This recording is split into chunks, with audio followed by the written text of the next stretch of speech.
For nearly 20 years, my days have begun with an early morning swim practice and another step towards fulfilling my competitive goals. And it's a rare day when Bob Bowman hasn't been there to meet me at the pool deck and to watch my every stroke and to call out my next practice set, and perhaps most important, to push me with that Southern Carolina accent of his, "Michael, you can do better, much better," to get more out of my efforts than I ever thought possible. With his coaching, and even more so, with his passion for achieving excellence, Bob has shown me how far I can take my talents and my dreams. No other coach could have gotten me as far as Bob. It was more than his degree in developmental psych that allowed him to plow through my attitude and get the most out of my talent. It was a brilliant mind and a great heart that he probably didn't want anyone to know about. While Bob's appearance and demeanor might have changed in subtle ways over the year, one thing hasn't. He remains committed to his step-by-step method for achieving success and excellence in whatever area a person pursues. From nearly the moment Bob became my coach, he told me that this would be our plan. He'd help me to set my goals. He'd help me to put a plan in place to get me towards meeting those goals. And then he'd help me to stay focused on my target even when everything didn't go according to plan. As I came to learn, his method always seems to work. The relationship between Bob Bowman and Michael Phelps is one of the most long-standing and impressive in arguably the history of sports. Definitely in swimming, in the Olympics, and in that domain as well. Honestly, it wasn't all sunshine and rainbows either. They each had very specific roles, and Bob seems to be the person that has this plan that's able to put this incredible structure together to get Michael to where he wants to be. Michael seems to be the one that's willing to put in the work to be able to attack this plan and to bring it into the real world, to make this a reality, all the things that they were putting together.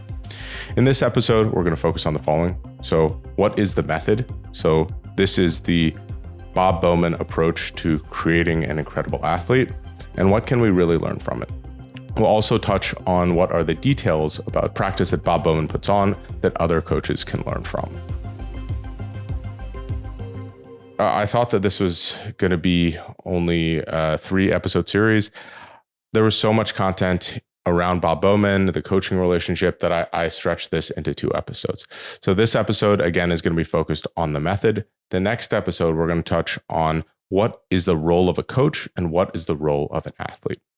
Before we dive too deep into this, we should probably explain who Bob Bowman is. So he's the swim coach at UT Austin. He's also coached at Arizona State and the University of Michigan. He's been an Olympic swim coach in 2004, 2008, 2012, and 2016, where he was the head coach.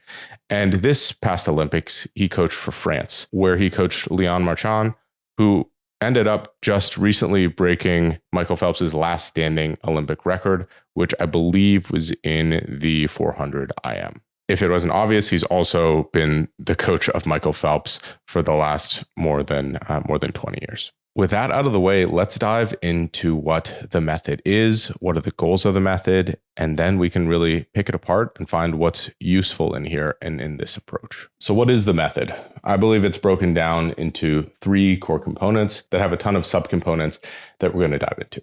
The first and one of the most important aspects of it is planning. So here's Bob on the planning aspect. Together with an athlete or one of my employees, I break things down. Then I look to build them up. We set plans to follow by the day, the week, the month, and the year, along with desired outcomes. We butt heads. Lord knows we butt heads. There's lots of stories about how Michael and I yelled and screamed at each other along the way to 22, and then this was written before he got to 28 medals. And some are even true. But most of all, we focus on a target, and we never let the target get out of sight. So in terms of planning, something that I took away from this is that structure is hugely important. The plan can be flexible. The plan doesn't always go according to plan, but having a plan and knowing exactly what you need to do to get to where you want to go is integral. The next thing is everyday pursuit of excellence. Bob says, I believe that's the power of the method. Everyday pursuit of excellence to achieve long-term greatness. The fact is, your most critical performance must take place away from the crowds and the lights and the expectant public. One thing I make clear in these talks is that the method does not work overnight. It requires sustained effort. That said, it also challenges you every day, pushing you to improve on something. to set intermediate goals on the way to the big kahuna, and most of all, to not settle. Whatever you do, avoid complacency. If you're already number one, set the bar higher every day. I don't know if there's a ton that I need to add there. The idea is first that we create this plan. The second is that we stick to it every day. We can take necessary rest. We can take any of these types of things. But what makes greatness is this sustained effort over time. It's not just one incredible performance. It's not just one great practice. It's stringing together a lot of pretty good or really good practices. It's not about winning the practice every day, but it is about putting in all of that work over time. Another component of this is that achieving excellence should not be drudgery. It should excite you. Darn, you're going after something that you want. Savor every moment. As you'll see, the method wants the process to be as satisfying and rewarding and lasting. The last part of the process that I really want to highlight before we get into the individual components is that it's designed to teach resilience. The best coaches, the best bosses, the best parents, the best leaders are ones who show their people not just how to get better, but how to motivate themselves to get better. Part of the method, an important part, is teaching people to deal with the inevitable challenges that come along during their daily lives. The way Bob tells it, Earl Nightingale's work revealed that the one thing that's common to all successful people, they make a habit of doing things that unsuccessful people don't like to do. That's it. That's Bob's game. His drill, while sometimes fabulously complex, is really quite simple. Make a habit of doing things others weren't willing to do. Something I really like about this idea that Bob Bowman has is it's a little higher level than a lot of coaching. I think a lot of coaches are really great at teaching the technical details, and that's a very important thing, but they aren't necessarily great at shaping the athlete. And from what I've learned, and the more I study this, I think one of the best and most powerful things a coach can do is to shape the athlete. This coaching philosophy is a lot bigger than just ingraining the specifics of a technique. It's about taking and molding the athlete and guiding them to maximize their capabilities. And I think that that's something that all coaches should aspire to. I think in the world that we live in, where there's a lot of specialist coaches and things along those lines, that's a little bit harder. And maybe those specialists aren't designed to be your longtime or head coach, but you should be looking for someone as an athlete to be able to at least contribute to this kind of a philosophy and personal development. And as a coach, I think you should be trying to do more and more of this type of development and creating this type of plan, process, encouraging this everyday effort in terms of habits, and also this idea of teaching resilience in your work. This is Bob Bowman in his own words around what champions do. Champions produce normal and predictable performances in very abnormal and unpredictable environments. Talk about that a little bit later, particularly in terms of the Olympics, which I always tell my kids, the Olympics are a series of sporting events arranged around a big media event. Champions rehearse success on a daily basis, mentally, physically, and emotionally. They value the process of success more than any particular outcome. I think if I had to say my coaching philosophy, that's it. The process is more important than the outcome, because that's what is controllable, and that's what's within our ability to deal with. The outcomes are largely dependent on what other people do. Champions have a clear plan for success and for achieving their goals. It's not just a random occurrence where they show up at a game or a swim meet or some other event and just get in there and the talent takes over. They have a plan. Champions welcome challenges as a means to learn and grow. They welcome challenges because a lot of becoming a champion is about failure. You know, what we get to see on TV is the end product of a very long process of ups and downs. And sometimes we get to see the downs on TV. But usually, if the process is sound, you get to see the end result of success. But that process is a very long and difficult one. I realize that was a fairly long clip, but his words are arguably better than mine. I want to give him all the credit that I can. I also want to give a shout out to Bob Bowman related to his book, The Golden Rules. This is where I've learned all this information. This is where I've helped to consolidate it from. This podcast is not a substitute for the golden rules. I highly recommend checking that out if this is something of interest to you. I'm taking the book and I'm adding my own context, my own spin, and hopefully that enhances it as well. But there's other great stories. There's a lot of additional information in that book.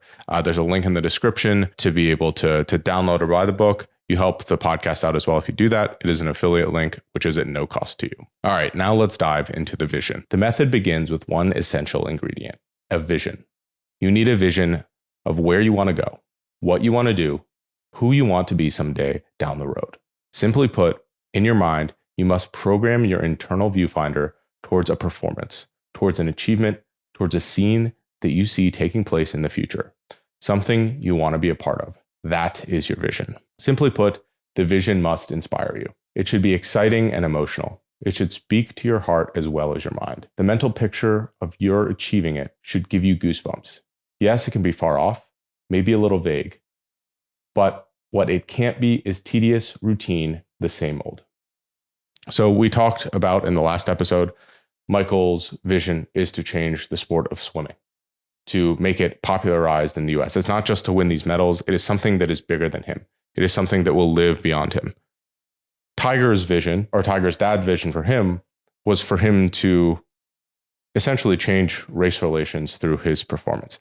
Now, I'm not saying that it was good that Tiger's dad projected this vision on Tiger, but it very well could have given Tiger a vision or a purpose beyond just golf. If we're focusing on something that's bigger than the game itself is probably going to feel less stressful because our larger purpose is beyond what that is. I think that that's a really good idea. I mean, yeah, of course, maybe you can have a vision or a mission that is within the domain of your sport. But I think if you reach beyond that, it's very powerful. I mean, for example, for me, yes, I'd love to have a successful podcast. But beyond the podcast, I think that understanding our outliers as humans helps us to maybe understand what we're capable of in the long run, helps us to understand humanity better, not just athletes better. That to me is a vision that I have, something I don't know if it's necessarily achievable or feasible, but to me, that is inherently interesting. I'm not just trying to make a great podcast. I'm trying to make a mark, hopefully, on humanity by understanding us better. Maybe that sounds like bold or ambitious to say, but that's the point of a vision. It can be bold or a little out there or ambitious. While it can be bold and ambitious, it should also be based on some form of reality. So this is Bob talking about the conversation between Michael's parents and him. He said, "I did have a vision for her son, and I did see great things coming at this meeting. I told Debbie and Fred that we were dealing with a special talent. The times Michael was posting did not lie. I had crunched the numbers, I'd compared times, I had researched what former 11-year-olds had done, and what had caused them to tail off later. The work made me more and more convinced that Michael's trajectory could be historic. I told them they needed to start planning ahead. In a sense, they, like me, had to envision the future and prepare for it." I think it's important to pull out of here is that someone else can help you to shape your vision to begin with. So Michael probably didn't know that he might be capable of these things in the long run. And Bob had to present that to him and his family as well. But the success that Michael is capable of is not in the short term when he's telling his parents this. It hasn't happened. But there is some reasonable expectation that this could happen. That's one of the benefits of doing things early or creating these visions early, is that when you're a kid, you have so much more potential than when you're an adult. Not to say that you don't, but for example, let's take myself. It's probably the material I know the best. If I were to come in and say at the age of 34, I wanted to be able to, play professional golf and give up the life that I have now, probably relatively unreasonable. If we go back to when I was 12 or 13 and I had those aspirations, there's still probably a chance that that could have become a reality.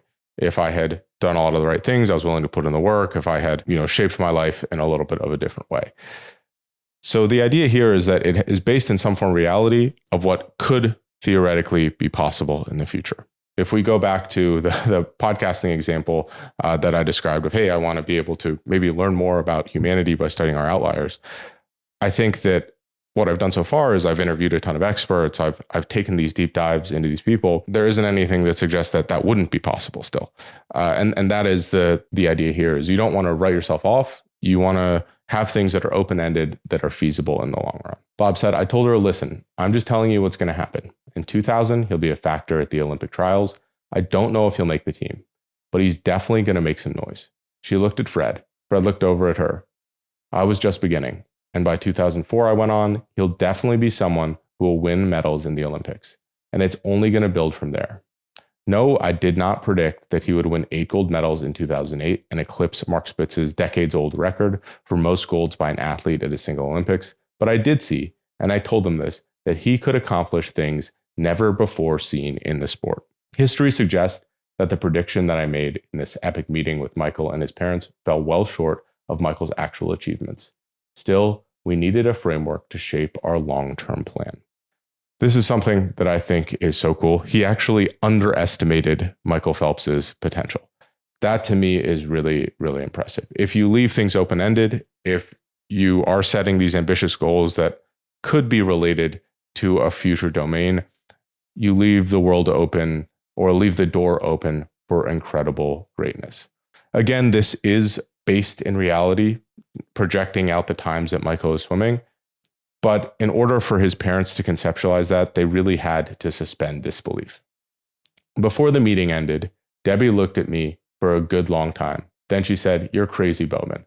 Perhaps, but a bit out there, suspending belief is necessary when setting a vision for yourself and those you work with. You want to establish a reach and then figure out a way to reach it." So what I think is important here is that you're not suspending disbelief about the current version of you or the current version of Michael Phelps in that moment.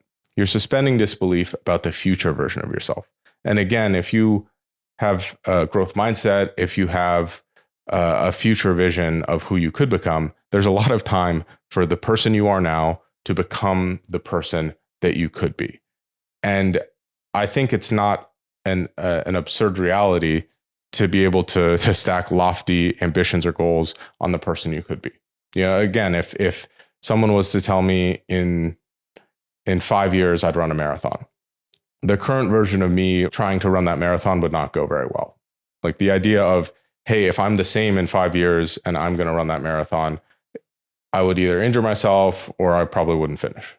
But if I put in all the work of training weekly and getting myself into good cardio shape and putting in miles on the road, it's a completely reasonable expectation that can in 5 years be able to do that. I think that mental arithmetic, that time travel is something that's difficult for people to do, but it's a really important skill that we see a lot of athletes doing. Usually they're time traveling backwards, or they're time traveling to, hey, I'm in my driveway shooting free throws with my dad. It's the same feeling of when I'm shooting this free throw in the championship, but they can also time travel forward to be able to project out what they'd like to be able to do. Something that Bob talks about a lot is working backwards. And seeing that version of yourself allows you, that is capable of doing those things, allows you to think about all of the work that you have to put in to be able to get to that point. And to that point, it does require work. This is Bob. The reality is establishing your vision requires work. You want to achieve something, right? In order to do that, you have to expend effort, and that starts with the vision phase. So the vision requiring work is not just the work you put in to achieve it.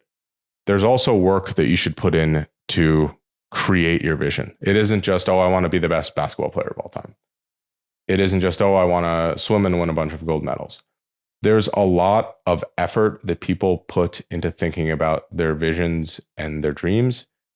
And I would argue that most athletes don't think about that enough. They're just linear focused on, I want to be great. I want to win this championship. I want to do X, Y, Z. They don't necessarily think about why they want that.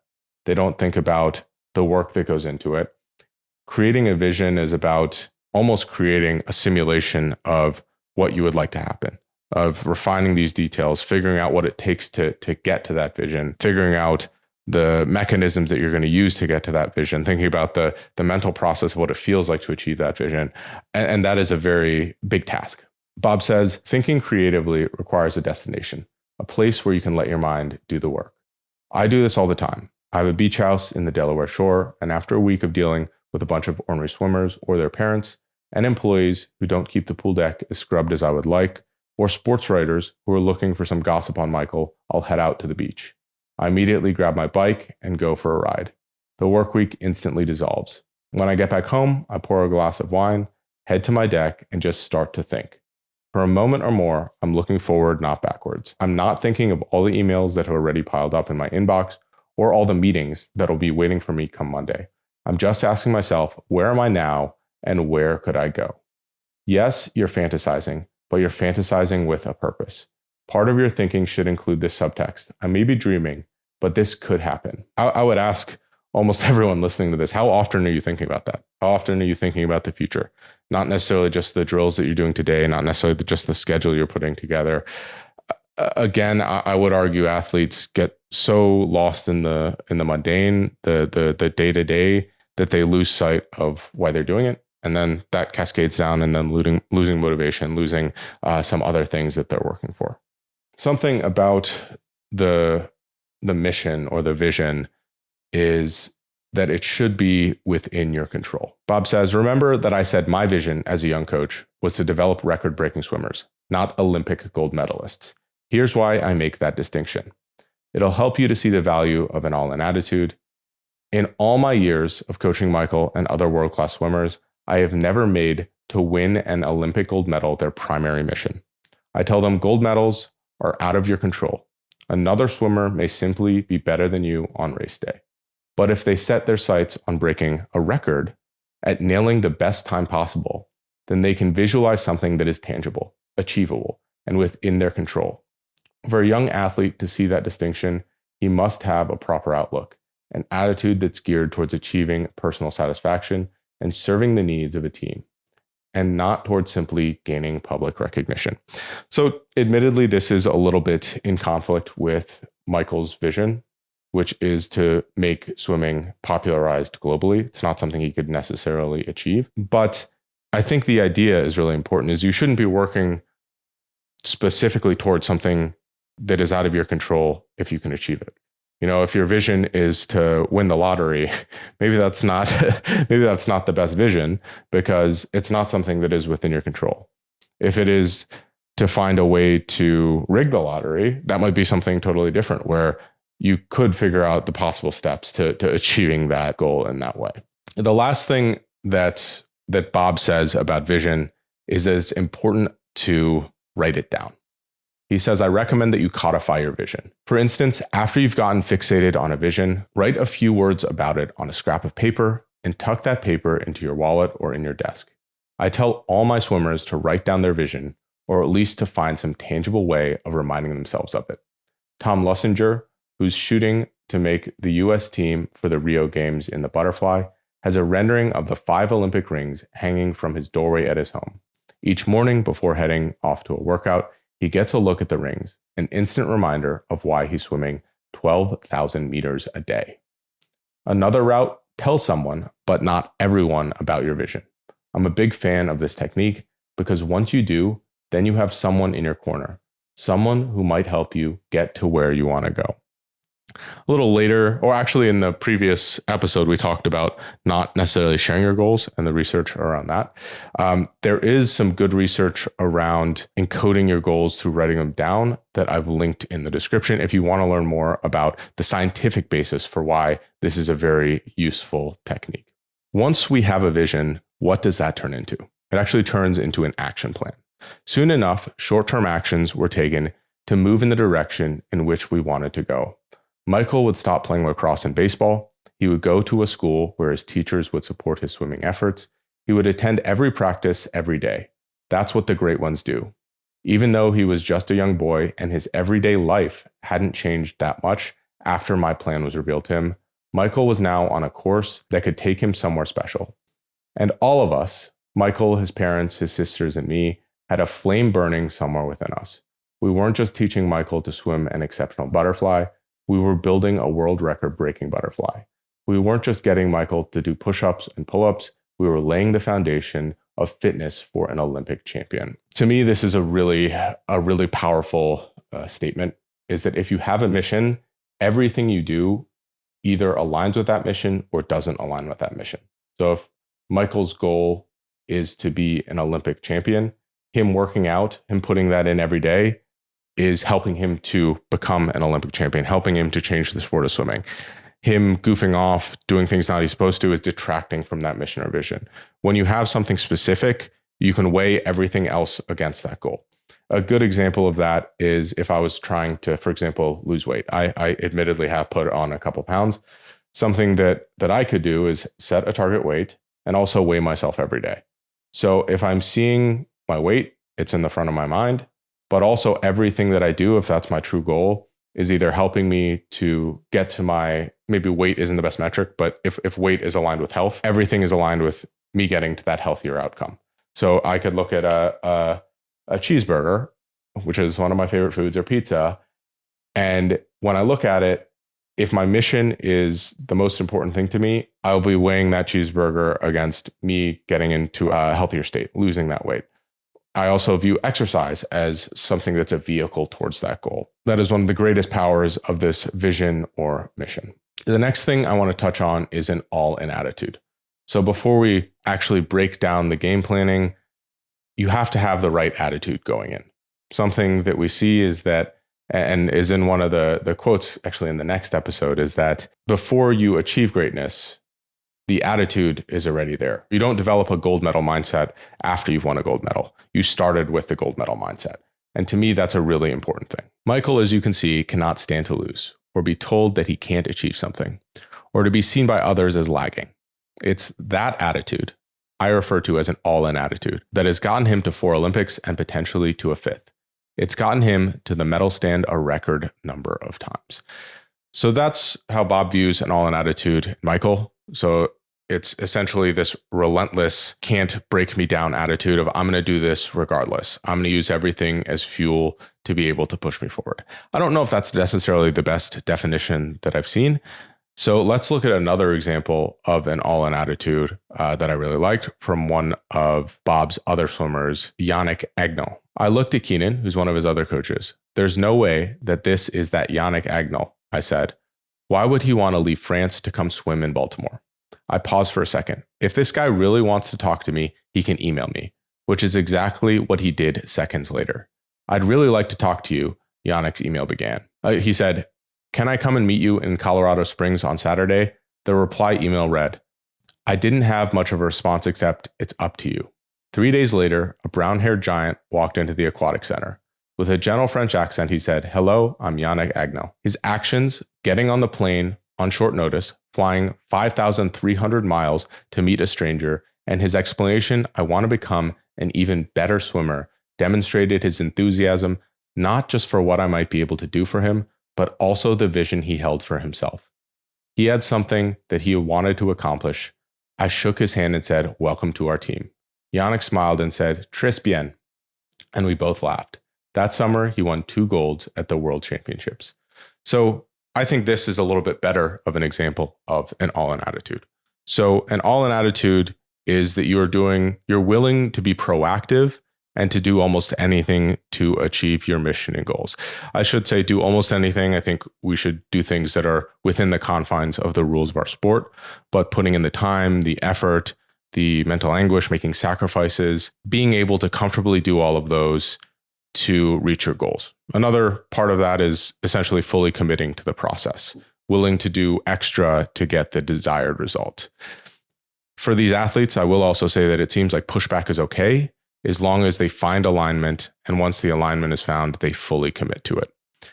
All in, I think, describes it pretty well, is that once we decide on something, we go all in on that thing. Bob has a lot of these phrases or acronyms or things that he says as quick reminders. One of them is attitude, action, achievement.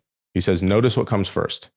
Attitude, you can't achieve anything, I believe, unless you bring the right attitude to the pool, to the classroom, to the office, or even the family room. I chalk up a lot of failures to attitude. As I see it, if your attitude is uninspired, lagging, unequal to your vision, then nothing great will be achieved.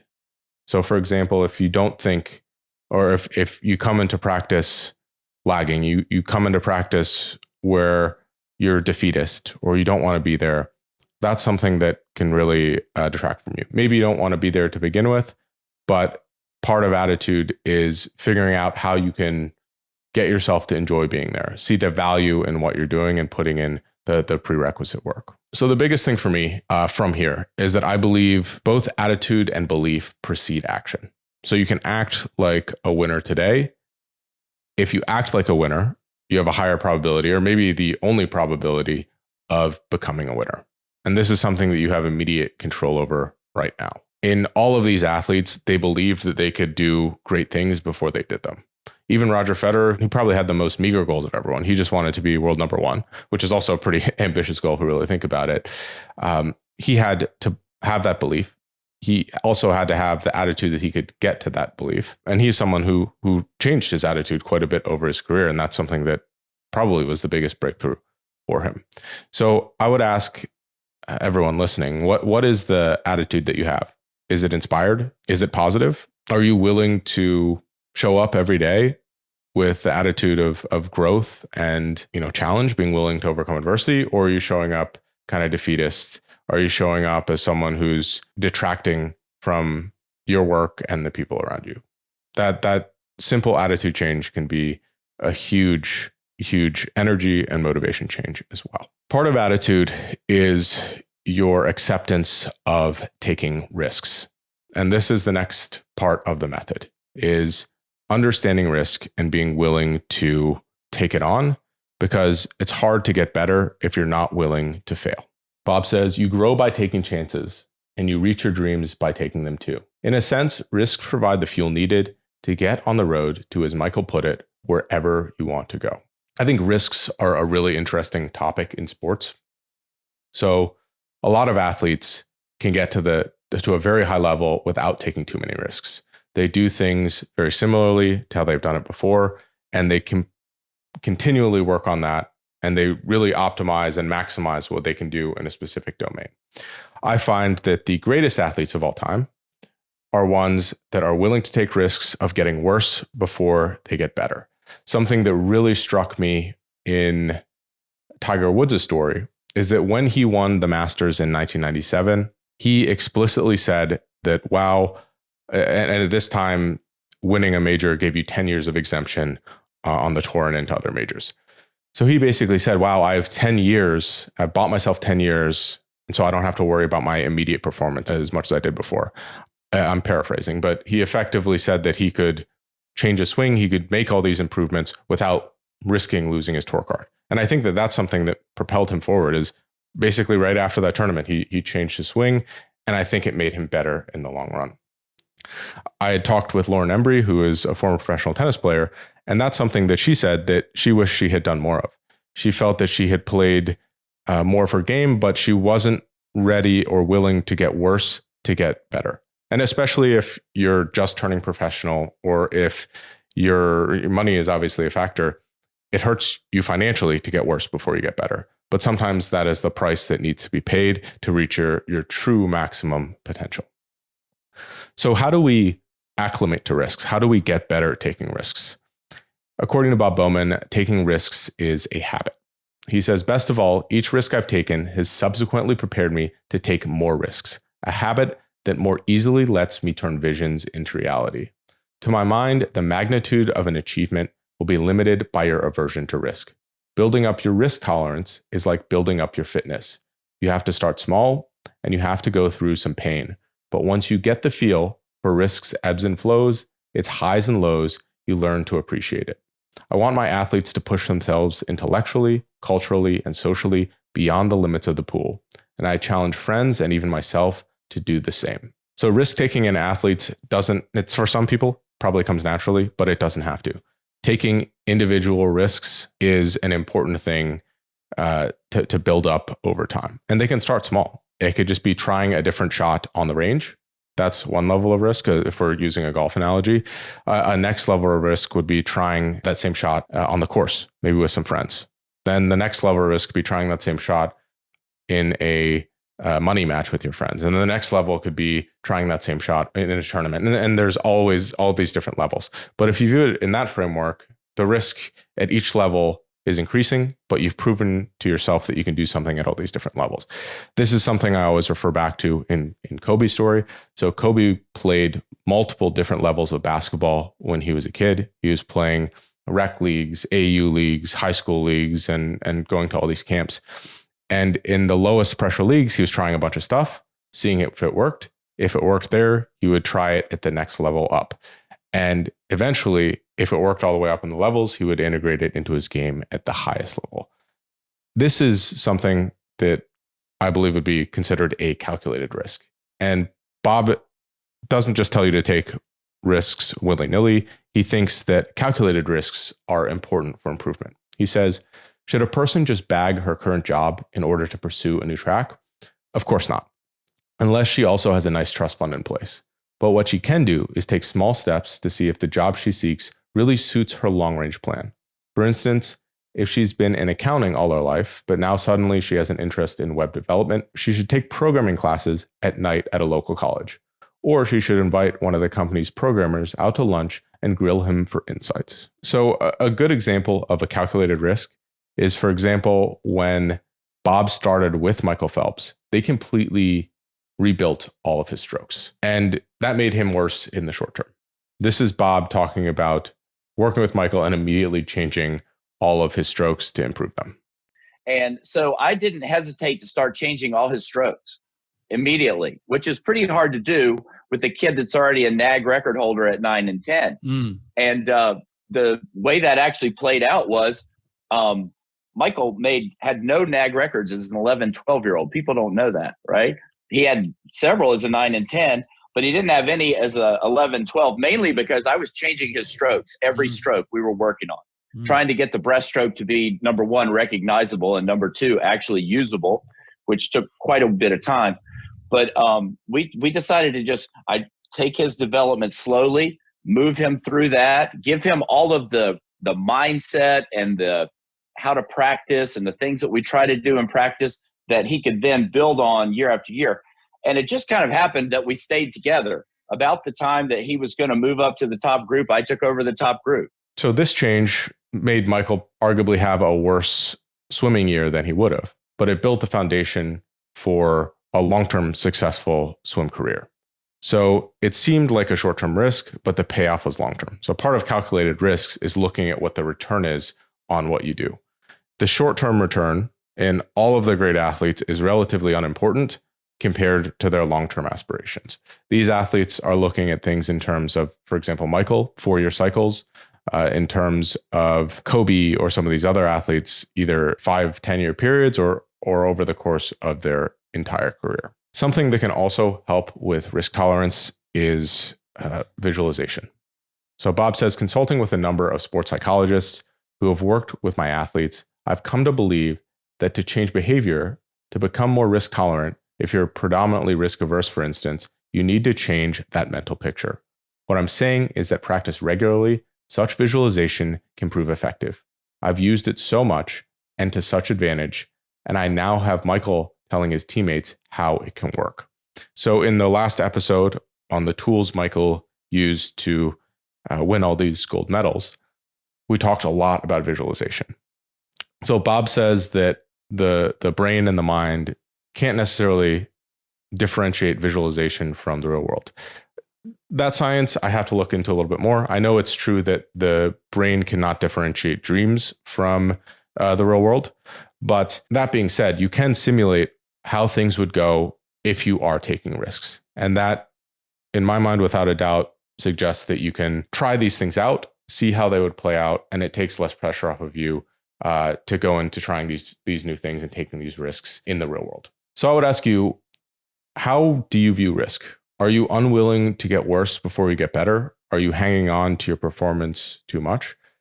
What types of calculated risks could you take to get better?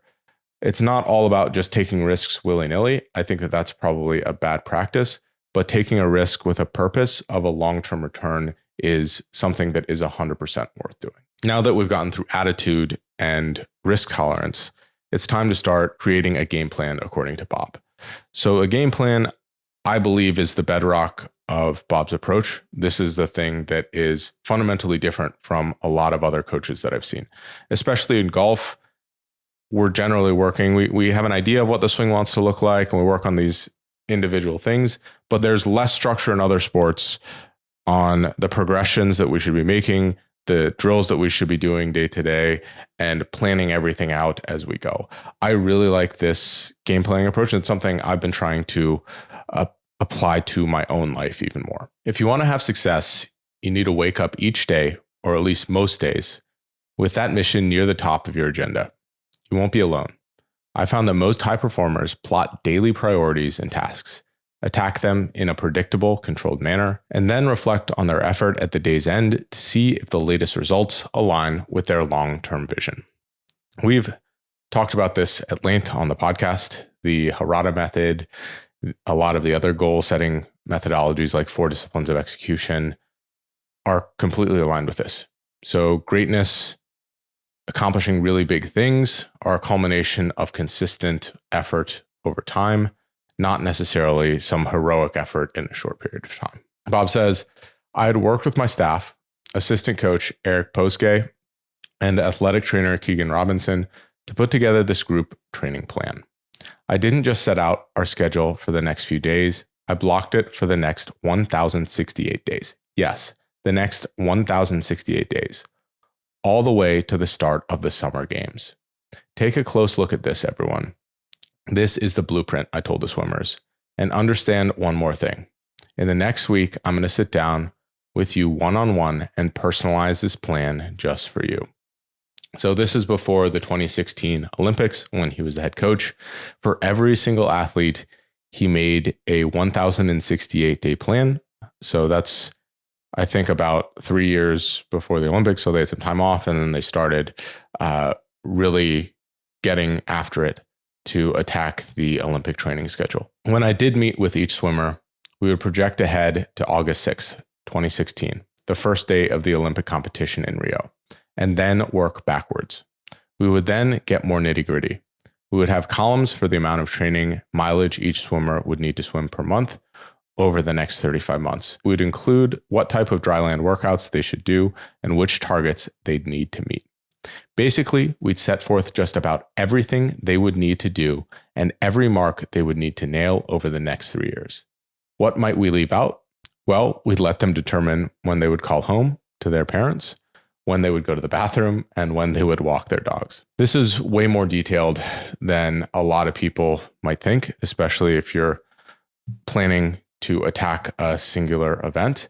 But this is one of the powers of the game plan, is that especially in a sport like swimming, where you have a really concrete outcome, you want to basically swim as fast as you can in a pool where the variables are relatively limited compared to other sports. You can attack it in a very, very systematic approach. In a sport that's more open-ended, where the games might change a little bit more, a baseball, a basketball, a football, a golf, there's probably needs to be a little bit more variation involved. But I firmly believe that you can set out a practice schedule and a practice plan and then just adapt it to how you need it, and also adapt it to individual people. That's something that Bob was very adamant about, is each individual has idiosyncrasies. Each of them have little things that they might need to work on differently. And creating a customized game plan is very, very important for those people. Something that also should be noted, that goals are a huge part of a game plan. But beyond dates, you need one more vital thing, a set of short-term goals that will serve as benchmarks on the road to your long-term successes.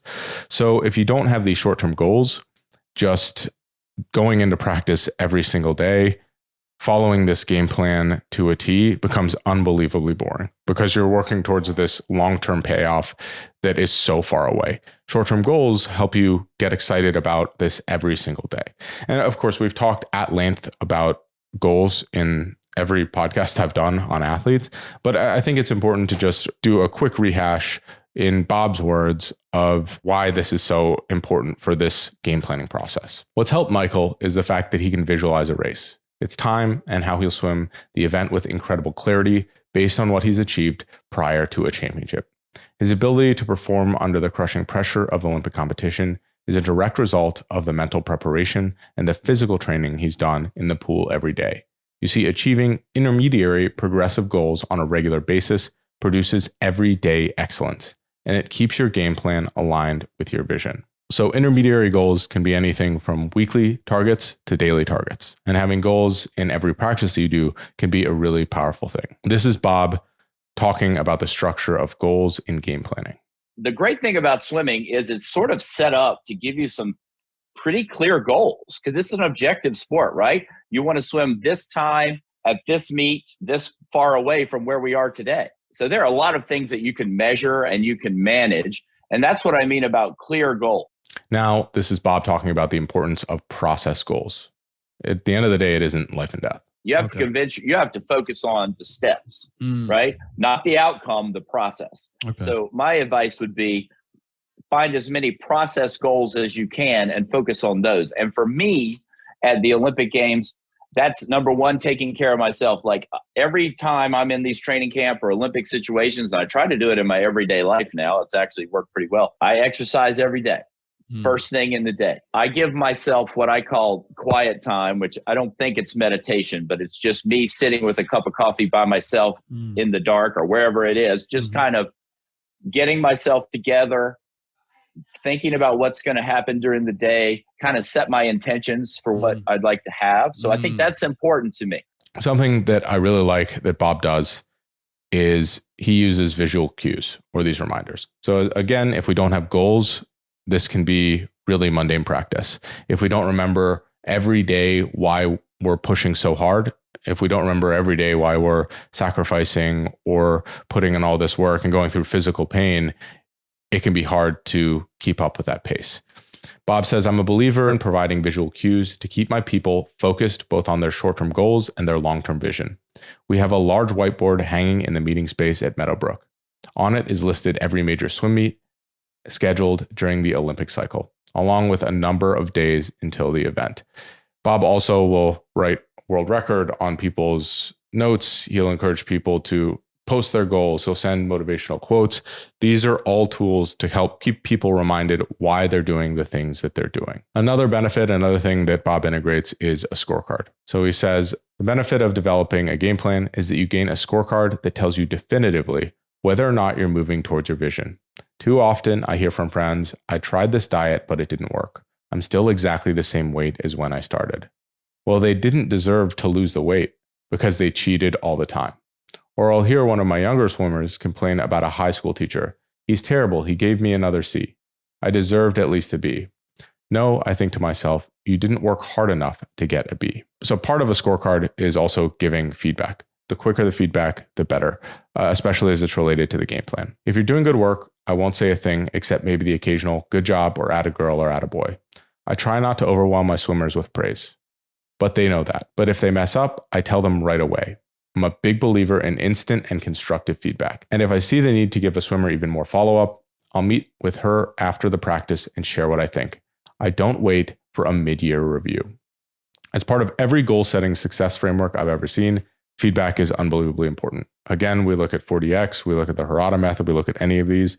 A big component is writing at the end of each day what you could have improved upon, what didn't go to plan, and keeping track of a scorecard in some way. So by giving immediate feedback, Bob does essentially avoid these review periods. So at the end of each week or end of each month, he's not going back through and saying, hey, you could have done these things better. Let's make these changes. He prefers to look forward thinking. Instead of doing a performance review, he does a performance preview. He says, I'd rather do a performance preview, not a review. The twist says we're looking ahead, not back. Sure, let's not forget what has occurred, but let's learn from it. Let's use it to adjust our game plan to build for the future. The performance preview is essentially a chance to rethink the game plan. You don't want to try to move forward with an antiquated plan. Maybe you've already exceeded some of the progressive goals in your original plan, or maybe you failed to meet them. The preview allows you to rethink the steps you want to take in order to reach your vision. History shows that adjusting a game plan can, in fact, lead to making history. Indeed, the ploy put Michael in the public eye, but in the end, he won only 6 medals. The bonus was put on hold. So If you remember from the last episode, Michael was offered a $1 million prize by Speedo if he broke Mark Spitz's record. And he didn't end up doing that in Athens. He did end up doing that in Beijing. This is in that period between Athens and Beijing. But after Athens, I got to thinking, we went to these Olympics with a chance for 7 golds. What do we have to do to make that possibility more realistic? I then conducted a performance preview, which led to an adjustment in our game plan for Beijing. In the years leading up to those games, I had Michael on a workout regimen that put him on pace to win not 7, not 8, but 9 gold medals. Eventually, we realized that the actual Olympic swimming schedule made it virtually impossible for Michael Phelps to go for 9. But our revamped game plan had still done the job. Michael not only matched Spitz's record of 7 golds, but he bettered it by 1. Michael made history and collected his $1 million bonus because he wasn't beholden to the past game plan, and neither should you be. So I think the gist of that is that the game plan should be flexible, but it should also be really ambitious. If you want to achieve something in the real world, let's say to win a championship, to do any of these things, your game plan should be to go beyond that. Your game plan should prepare you to win a series in 9 games, even though there's only 7 games. You should be preparing beyond, because that's what sets you up as well as possible to put forward your best performance given the circumstances. Bob says, expect stuff to happen. That way, you should be ready to react to it with a new game plan, a new set of short-term goals, and a renewed effort to get to where you ultimately want to go. I think that this is something that a lot of coaches, athletes, especially newer ones, really forget, is they don't want to set goals because what if I don't reach them? They don't want to set goals because what if things changes? What if I grow? What if I change positions? What if coach doesn't play me? The whole point is that you can adjust these. It's better to have a plan going in and adjust from it than to not have a plan at all. But the added linchpin to this method is that you can exert a good bit of control over the process, and control leads to even greater predictability. You dictate how hard you work on a project, when you will study for the exam, how dedicated you'll be to a diet. You don't worry about how much others are training or how much studying a fellow classmate is doing. You worry about you, your effort, and what you need to do in order to achieve your vision. This is something, a positive benefit of having a game plan as well, is it allows you to focus. It allows you to cut the distractions. If you have this game plan that you have to focus on every day, and it's going to require your full effort to do that, you don't think about the other factors that are not important to the process.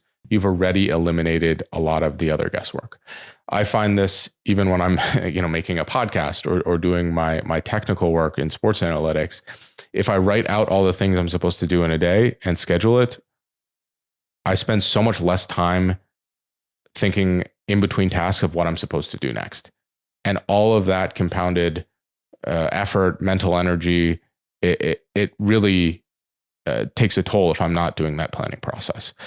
And that obviously relates to sports. It relates to every other domain. Feedback is not just for the athletes. It's also for the coaches as well. You're changing the plan and you're getting feedback into the plan from the athletes themselves. If they don't think something's working, if they don't feel like they're getting the desired results out of a certain drill, feedback for the coaches is integral as well. This is Bob Bowman on changing the plan. Michael had the best swim meet a swimmer had ever had in the Melbourne World Championships. He won 7 gold medals, broken, I think, 6 world records, and we were looking pretty good for Beijing. Because my goal for 2007 was to have him so good at that World Championships that he could be 20 or 30% less and still win every event in Beijing. And I thought we were there. He had a big mental edge over the competition, and he had a physical edge. And he came back, and he was training brilliantly. Every day I would give him something, he would do it, he would get better. Every day he was getting better. We got to the end of the year, and we had completed a training week, and I had gone home, and it was, I'll never forget. I had gotten up and done a run. I'd gone to Whole Foods. I'd come home, and I'd chopped up all these vegetables, and I made vegetable soup. It was on the stove. And I get a call from the emergency room, and they said, Michael's broken his hand. All of a sudden, our plan changed. And let me tell you, to this day, I still can't eat vegetable soup. I'm not kidding. That's how much it affected me. I was like, what am I going to do? They said, well, we could do surgery, and if we put a pin in it, the only thing you have to wait is for 10 days for the stitches to heal, and then he can get back to normal training. I said, we're done. Next morning, he was in surgery, right? I think a great example of changing a game plan is when Bob Bowman was coaching at the University of Arizona and COVID happened. So he had to think about what is best for his team and what is best for his athletes. And this is how he describes his choice to redshirt the whole team and get buy-in from all of the athletes. Even if there is a season, what is it going to look like? Mm-hmm. Our kids have already lost an NC2A championship. And I didn't feel like we could put them in a place where that could happen twice, for sure, particularly with a very talented senior class that I have on the women and the men. So by giving them the extra year, it assures them that they're going to have another year of development, that they're going to get to be, we hope, in a more regular season and championship season with a lot of time to get ready, because quite frankly, everybody lost during COVID, right? Yeah. I'm not sure. Maybe there's somebody that got better, but in general, most people were out of training for a significant amount of time. And this allows us a chance to kind of slowly and methodically build back to something that we would feel good about. I wanted to end this section with a really cool metaphor that Bob Bowman has for the role of coaches in game planning. Here it is. Being the planner, and you got to think of me as like a GPS, right? Like swimmers driving this car. I'm that annoying thing on the dashboard. I'm saying turn right, and sometimes they turn right, and things are good. But sometimes I'm saying turn right, and they keep going off to the left, and then all of a sudden I'm like recalibrate. You know how that does? Get you back to your goal. Well, that's how these plans are. I love this GPS metaphor. As we end this section on game planning, I would ask you, what is your game plan? Have you thought out your practice for today, for this week, for the month, for the year? What are the timeframes you're working off of? How detailed are you getting? Once you have a game plan, have you deviated from it? Have you adjusted it? Also, how are you getting feedback? Is this something that is relevant for you?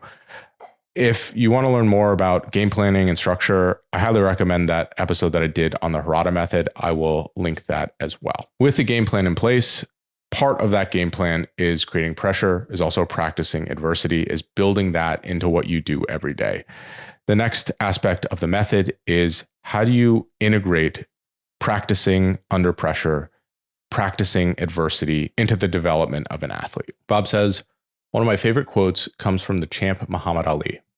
At one point during his career, he said, "The fight is won or lost far away from the witnesses, behind the lines, in the gym, and out there on the road, long before I dance under those lights." Ali obviously knew what he was talking about. He won the heavyweight title 3 times. What I think he's getting at here is that the end goal is won by practicing in conditions that are even more difficult than what's on the road in the main event. The title fight should be easier than the practices that Ali is going through. It should be easier than what he's putting himself through away from the lights, away from the fans. This is Bob talking about how important it is for the best to get the best results in the worst possible conditions. We want to teach swimmers to get the best possible performance in the worst possible conditions, because that's what these Olympics are like. You go to the Olympics and you stay in the worst room that you've been in. You don't have a nice hotel room. You have a suite with about 8 people. You have to do a lot of different things. So I do a lot of techniques like stepping on goggles and the like to, I stepped on his goggles so he'd practice swimming with his goggles filled up with water when he was little one time. Came back in Beijing, his goggles filled up with water in the 200 fly. We were glad we did that because he just counted his strokes. I try to give them opportunities every day to build confidence and to see themselves as the person they want to be, because visualizing success for a champion is the key thing in their repertoire. This is something I really like. I think that this philosophy of creating adversity for yourself, creating conditions that are worse than they'll see in competitions, is a little bit different from what I've seen in a lot of other coaching circumstances. Again, I use golf because it's what I know best, but a lot of athletes, a lot of golfers practice on the range in perfect conditions. They don't practice as much on the course. It's a perfect corollary where you're not playing driving range on the golf course. You're hitting all these different shots, and it's better to have this breadth of practice and even more difficult shots in practice to be able to get prepared for the larger events.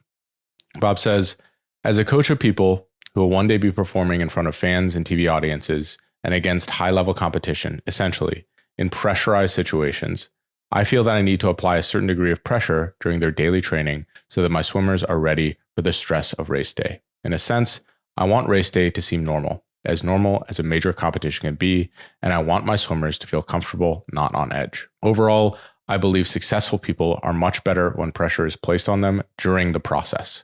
The end result, when they later face a situation where they need to react and excel, during an important job interview, for example, or a piano recital or an Olympic swim race, they will understand the situation and how best to respond to it. So if we look at athletes from a psychology perspective as well, you should put pressure on yourself during practice. You should not put pressure on yourself during the event. Something that I thought was really telling, and it is one small sample, but in the Olympic golf that just happened, someone essentially walked around with a whiteboard, and a lot of the golfers were asked what their goals for the event were and some things about them, what Olympics they were in. And pretty much every golfer out of all the ones, I think it was around 15 or so that were asked, put that their goal was to win an Olympic medal or Olympic gold. The only one that had a different goal was Scotty Scheffler.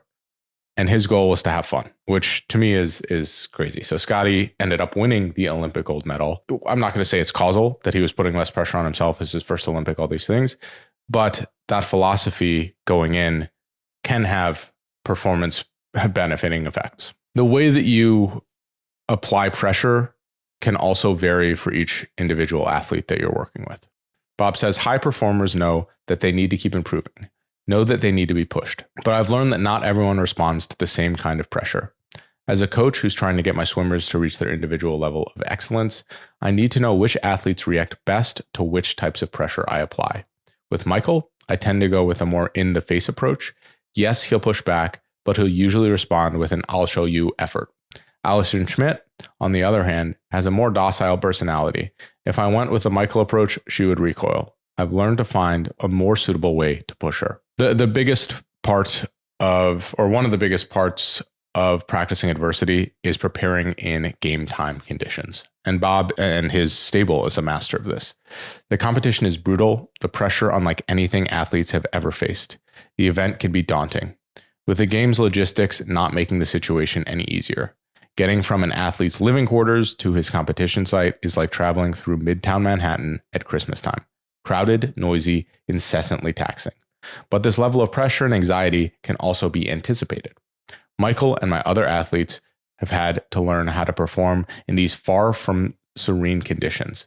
As such, part of our planning process is rehearsing under a simulated pressure that I produce for them. How does it work? 3 or 4 times a week, I'll put my swimmers into a situation at practice where they're uncomfortable, and I expect them to rise to the occasion, or fall and have to deal with the consequences. I might put 2 swimmers head to head and say they have to race each other. Or some days I'll get up close to the lane and shout, "This isn't good enough. Who do you think you are?" To me, something that I really pulled out of this is that he expects them to fail and have to deal with the consequences, but they do that in practice. They also realize if they fail, it's not the end of the world and that they can recover from it.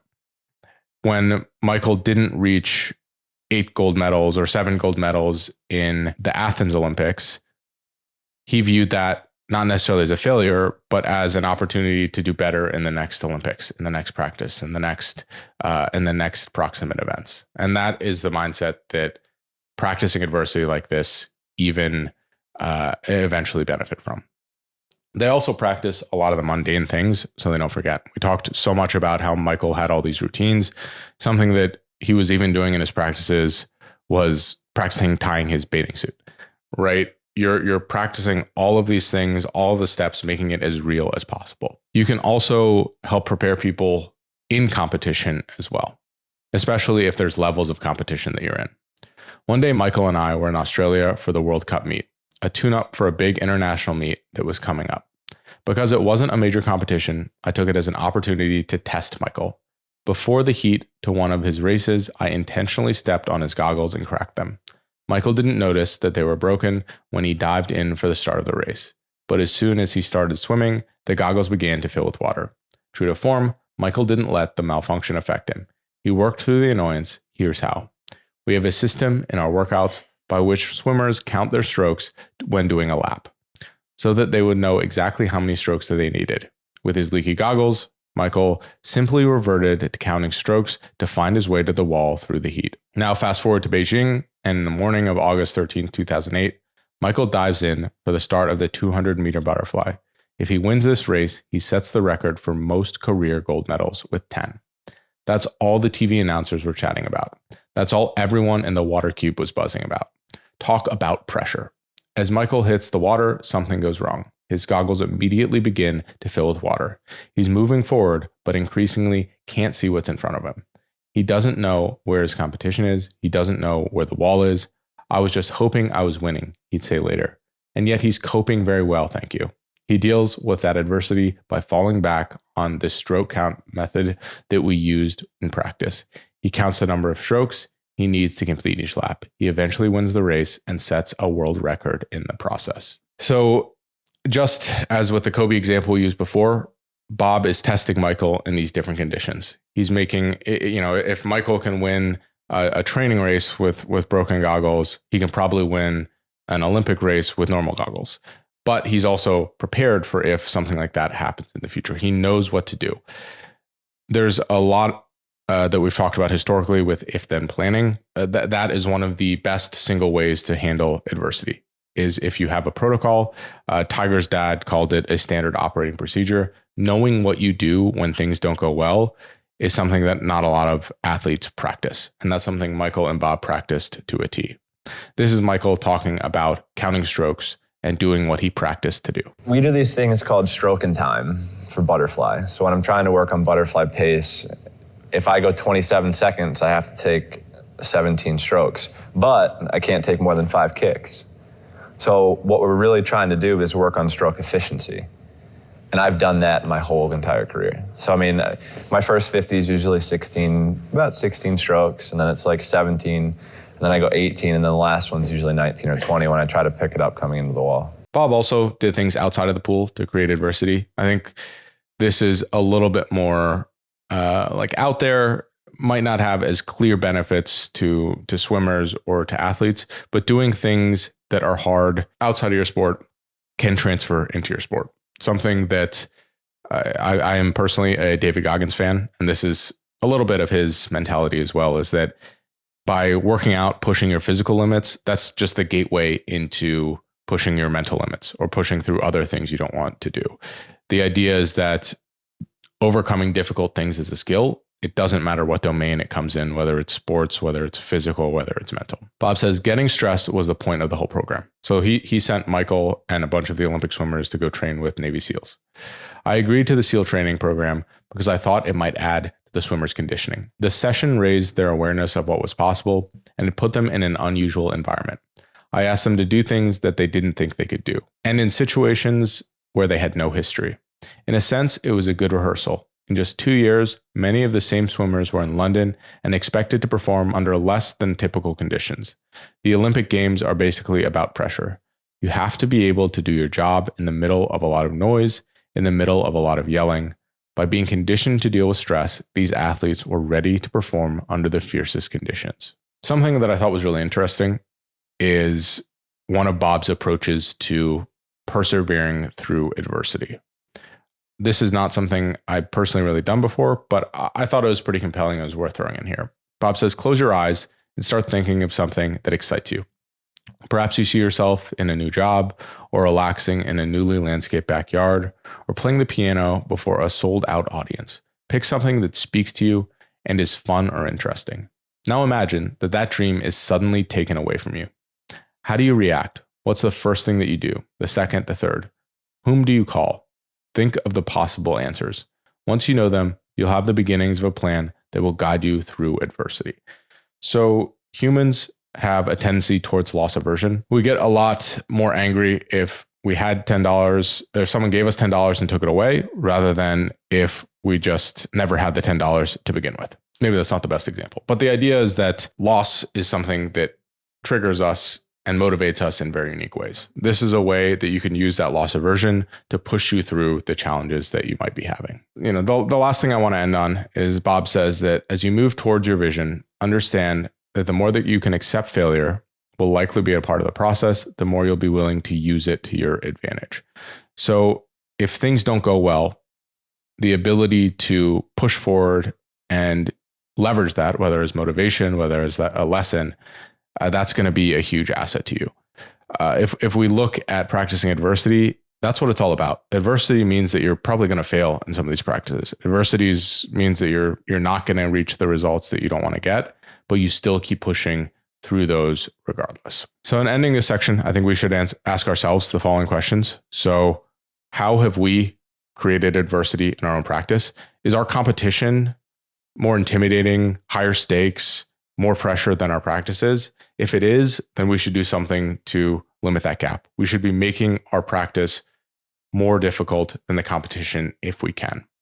And finally, what are we doing psychologically to motivate us through this competition? Have we accepted the fact that we are going to fail sometimes and we can leverage that failure into success in the future? If that's the case, I think we're on a really good spot, in a really good path. Otherwise, I think probably need to redefine how our practice is done, how our game plan is created, and that is something I believe is really actionable. Something else that can help to mitigate some of the adversity or help people become more resilient under pressure is creating a team. So we talked about how important a team is for Roger Federer, how he was able to outsource a lot of things, how he was also able to focus solely on what he needed to do by having a team. A team is also a part of the method. And now we're going to talk about who is in Michael Phelps' team and how you can create a good team around you. So who composes Team Phelps? Mostly people with whom the public isn't that familiar. It's the doctors and trainers and sports psychologists who work with Michael and with many of my swimmers. It's Rich Wilkins, who started at Meadowbrook working at the snack bar as a teenager and is now my director of operations. The one who makes sure that if an athlete has to be in Barcelona on May 3rd for a meet, she's there. It's Kathy Bennett, who taught Michael how to swim, even though he didn't like to get his face wet at first, as she likes to tell people. Today, Kathy directs the Michael Phelps Swim School, which operates around the world. It's Keenan Robinson, who didn't know a thing about swimming when he first met Michael. Keenan had mostly been training football and baseball players, but became so attuned to the physical toll the sport takes on a swimmer's body that he's dedicated his career to improving swimmers' conditioning. It's Debbie, Michael's mother, and his sisters, Hillary and Whitney, who accompanied him around the world to cheer for him at meets. So all the talk is around Michael and Bob Bowman, mostly, but there's a lot of people behind the scenes that make this possible. Obviously, in all of the previous episodes or all the series on the athletes, I've talked about their family and how important they are. There's no difference here. Michael's mother, Michael's sisters played a huge role in him coming up.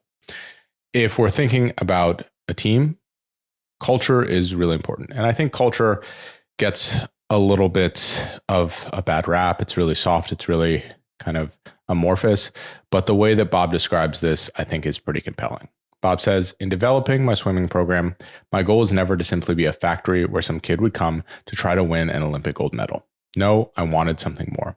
I wanted to create an environment in which success becomes inevitable because of a culture that exudes excellence and is sustained by a core group of people who seek excellence every day. Where can I be better and who can help me get better is the sort of the idea or the motto.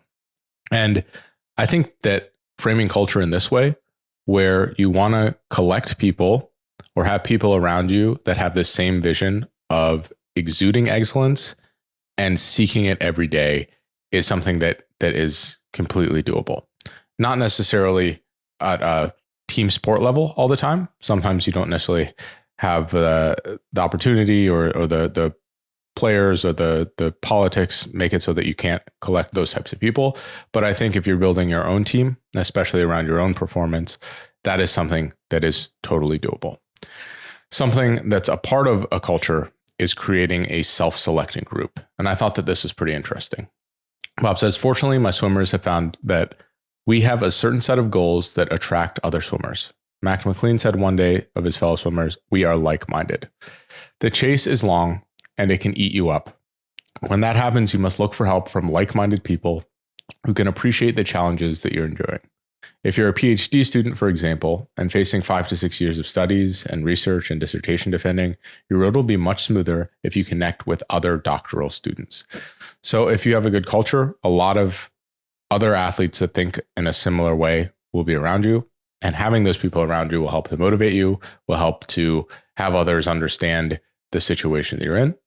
This also goes to the team around you. If you have, for example, Roger Federer, his wife was a professional tennis player. She understands the sacrifices. She understands the logistics. She understands what Roger needs as a tennis player, not just as a person. And that is a really compelling thing that I believe made their relationship around tennis so successful. Now, what does Bob say about when you're looking for a team? Bob says, look for the 3 I's: instruction, inspiration, and involvement. As I said earlier, I'm very fortunate to have teamed up with Michael and have been a part of an amazing journey. I know that I've taught him much about the tactical side of swimming, but just as important, I feel that I've been there for him when challenges outside the pool have tested his strength and disposition. When he stumbled, he's known that he could reach out to me. So instruction, obviously, is the technical aspects. Inspiration, Bob is someone that is constantly giving Michael these quotes, telling him how he can improve, giving him journal articles or saying all the things that other people have said that get Michael fired up. But involvement is really important. I think involvement is maybe more like a mentorship type thing, or more that these people are genuinely invested in you succeeding as a person, not just as an athlete. I think I've asked this in the past, but who is your team? Who's surrounding you in your pursuit of the things that you want to achieve? Do they embody the same ideals and the same culture that you do? And is your culture self-selecting? Do people who you want to be around also want to be a part of your group? That to me is a very, very telling thing. As we move on from the team and the game planning, we have to recognize that it's not always going to be sunshine and rainbows. A pursuit of athletics, pursuit of anything great means that there's going to be bad days. Things aren't always going to go your way. And that's something that we have to reconcile. What are some of the ways that the method, in Bob Bowman's words, are making it easier to cope and deal with the dark days that we face? Bob says, yes, there are days when you don't want to practice, but there are days where most people don't want to go to work, she told a reporter. When he asked her if she had a secret for combating those bad days, she nodded. I get by with a fake it till you make it attitude. What's that mean, he asks. Eventually, if you tell yourself enough that it'll be fun getting in the water, Alison Schmidt replied, you'll trick yourself into being happy even when you don't want to. And when those days crop up, I, like Schmitty, must fake an interest until a spark reignites the fire. Through the years, I've learned something. It always does. One trick that helps me snap back into focus is to look at an app on my phone that counts down the days left until Rio. As you recall, the number started at 1,068 when we launched our training in September 2013. Like the seconds ticking off the clock in Times Square on New Year's Eve, the number on my app keeps getting smaller. 976, 628, 421, 188. Pretty soon, Bob, I'll say to myself, on those days when I need a kick, 0 will be here. Let's get to work. Show these swimmers that you're as motivated as they are. So there's 2 techniques for essentially trying to get out of your funk. Something that really spoke to me when I read this book. It's called The Subtle Art of Not Giving a Fuck. And honestly, a lot of the book was not super memorable to me, but there was one thing that really stuck with me. And it's the idea of motivation. So a lot of people believe that it requires motivation to take action. So I have to be motivated to start recording a podcast. I have to be motivated before I go running. It's actually the opposite, where you gain motivation from taking action. So the best thing that you can do if you're struggling to get fired up is just get in the pool. It's to start writing. It's to take that action rather than to try to motivate yourself. I'm not saying motivation isn't important. The second technique that Bob is describing here of looking at this countdown timer is a form of motivation to get that inertia. But I think that is a lot of people view this as a backward thing. I will also say I really like what Bob is doing here. He has a trigger that he can pull when he needs motivation. This is something we're seeing in Michael. This is something we're seeing in all these athletes, is they have many of these different levers that they can pull.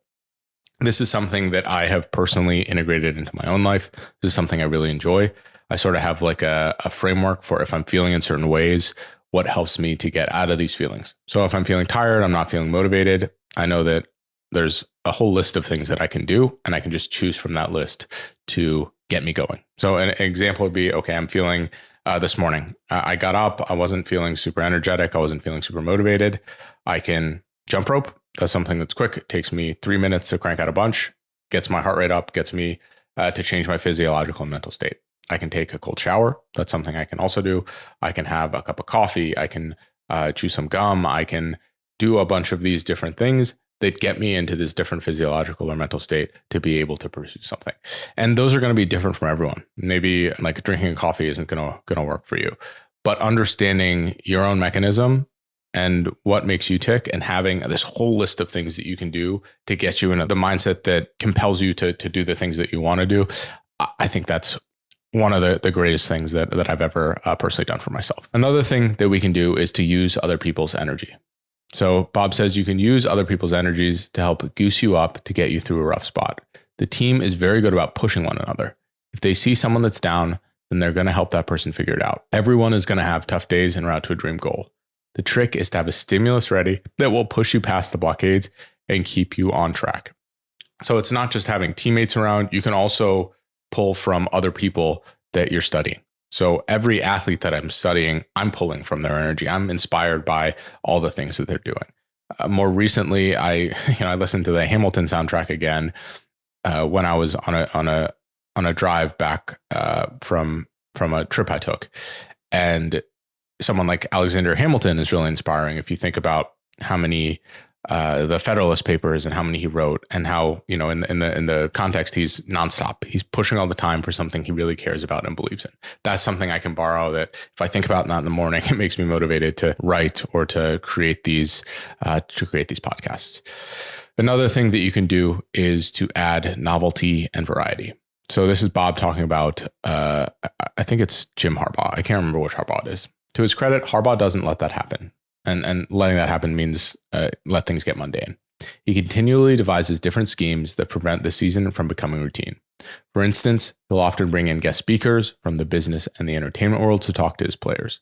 The coach has also taken players on field trips. During training camp in 2013, he canceled practice one day and rounded up a group of rookies for a trip to Gettysburg, Pennsylvania. Players and the coach spent several hours touring the area's noted battlefields, a history lesson rather than a training session. For sure, but productive just the same. Bob, personally, he says, I introduced Friends Friday. The swimmers could bring a buddy to work out with them. Michael invited a range of friends, including members of the Ravens.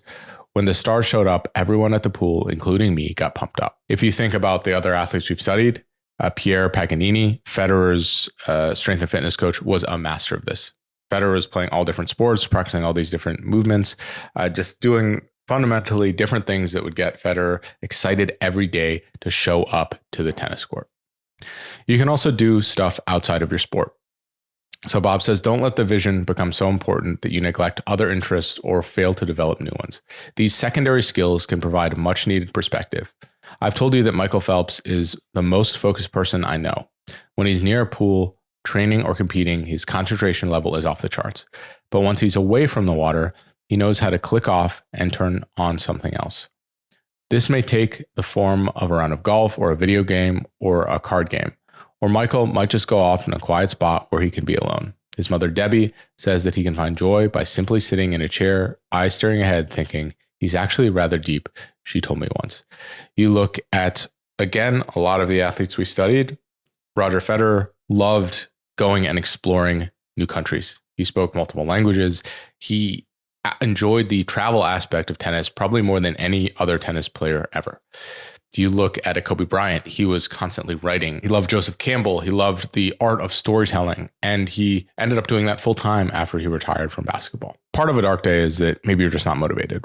Other times you actually fail. So how do you get over some of the failures and the mistakes you've made? Bob says, yes, I want my swimmers to approach every practice with this mindset.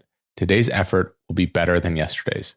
I do want them to feel that they're doing something important when they enter the water. The 1 or 2 hours of practice will have a payoff. That said, I don't want them to feel that failure. The inevitable lapse that comes with the pursuit of a goal will nullify the chance to achieve what they want. That's just too much pressure. and it's pressure that will ultimately harm their growth. It depletes rather than inspires their passion. So the practices, what they're working on, it isn't necessarily about the end goal. It's about the intermediary goals. It's if you're winning in practice, you still want to have that feeling of success. If you're just constantly getting beat down, that's not going to have a positive effect. And so Bob, although the practices are hard, although they're practicing adversity, they're practicing overcoming adversity. They are going to fail in practice, and that's okay, but they're still winning more than they're failing. Bob says, with the method, I recommend not letting one failure get in the way of the dream you're pursuing. Use setbacks to motivate you. Re-examine your game plan, refocus your immediate goals, and ultimately re-engage yourself in your overall vision quest. Michael is an exemplar of resilience. He's motivated by failure, by Miss Know-It-All making a stupid comment about him, by not wanting to let people down. Anything that comes along, he turns into motivation. There's not one stimulus that he can't use to help him be a better swimmer. He's developed an incredibly focused mindset during the course of his career. So something that I think might be a paradigm shift for everyone is that every single setback, every single failure, every single bad thing that happens can be turned into motivation. And that's what all of these great athletes are doing. They're taking everything that happens to them and they're turning it into fuel or a positive or a lesson. And that's something that I think we can do as well.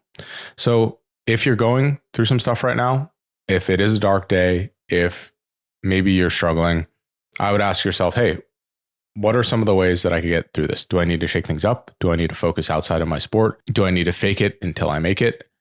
If I have failed, how can I turn what I'm struggling with into motivation? How do I turn it into a positive? How do I turn it into a lesson? The next step of the method is focusing on reinforcing the details. Kobe Bryant would call this the fundamentals. So would Michael Jordan. The fundamentals, the basic details are so important and they often get overlooked. Bob says, Michael, what's your job? To get my hands on the wall. Michael was ready when we had to perform, as he showed against Kavik. He didn't need to think about closing hard. He simply did it. If I'd glided, Michael said in his post-race news conference, I would have been way too long. I took short, faster strokes to get my hand on the wall. I ended up making the right decision. So this, I believe, is in the butterfly in Beijing, where Michael just barely won. I think it was the 100 butterfly, maybe the 200 butterfly. I think it was the 100 butterfly. And something that Bob routinely does is he reminds Michael of the important things. Bob has this conversation where he says, Michael, like, my job is to get you there. Your job is to get your hands on the wall. And they always practice finishing hard, finishing with a stroke. They do not glide to the end.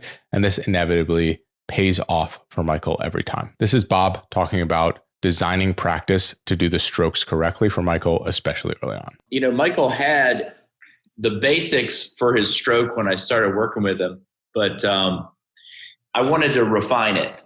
And to get that to happen, I didn't want him swimming a lot of sloppy butterfly in practice. So whenever he did do fly in practice, it was under conditions where he could do the full stroke and do it well, where he could kick every cycle, not kind of do that survival stroke. We kept his, butterfly repeats in practice short, and we also kept the amount that he was doing relatively small. Not even swimming. Michael is also practicing the process of everything involved around swimming as he tries to achieve greatness. I think that this is a really important thing that we don't realize. Especially in golf, we see a pre-shot routine.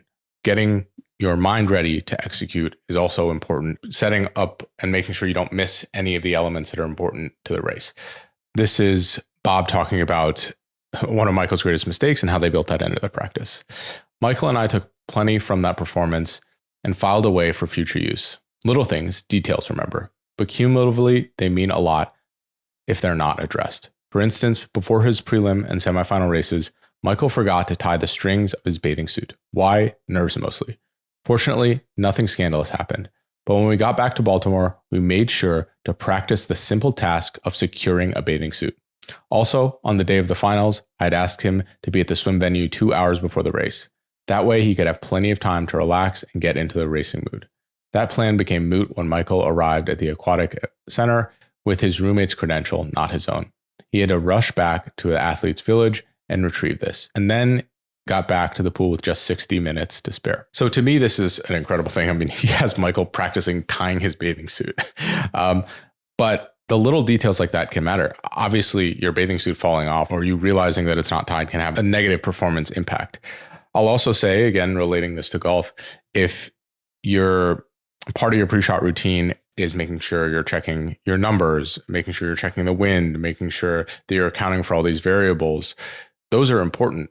And those are like a mental error that are completely preventable.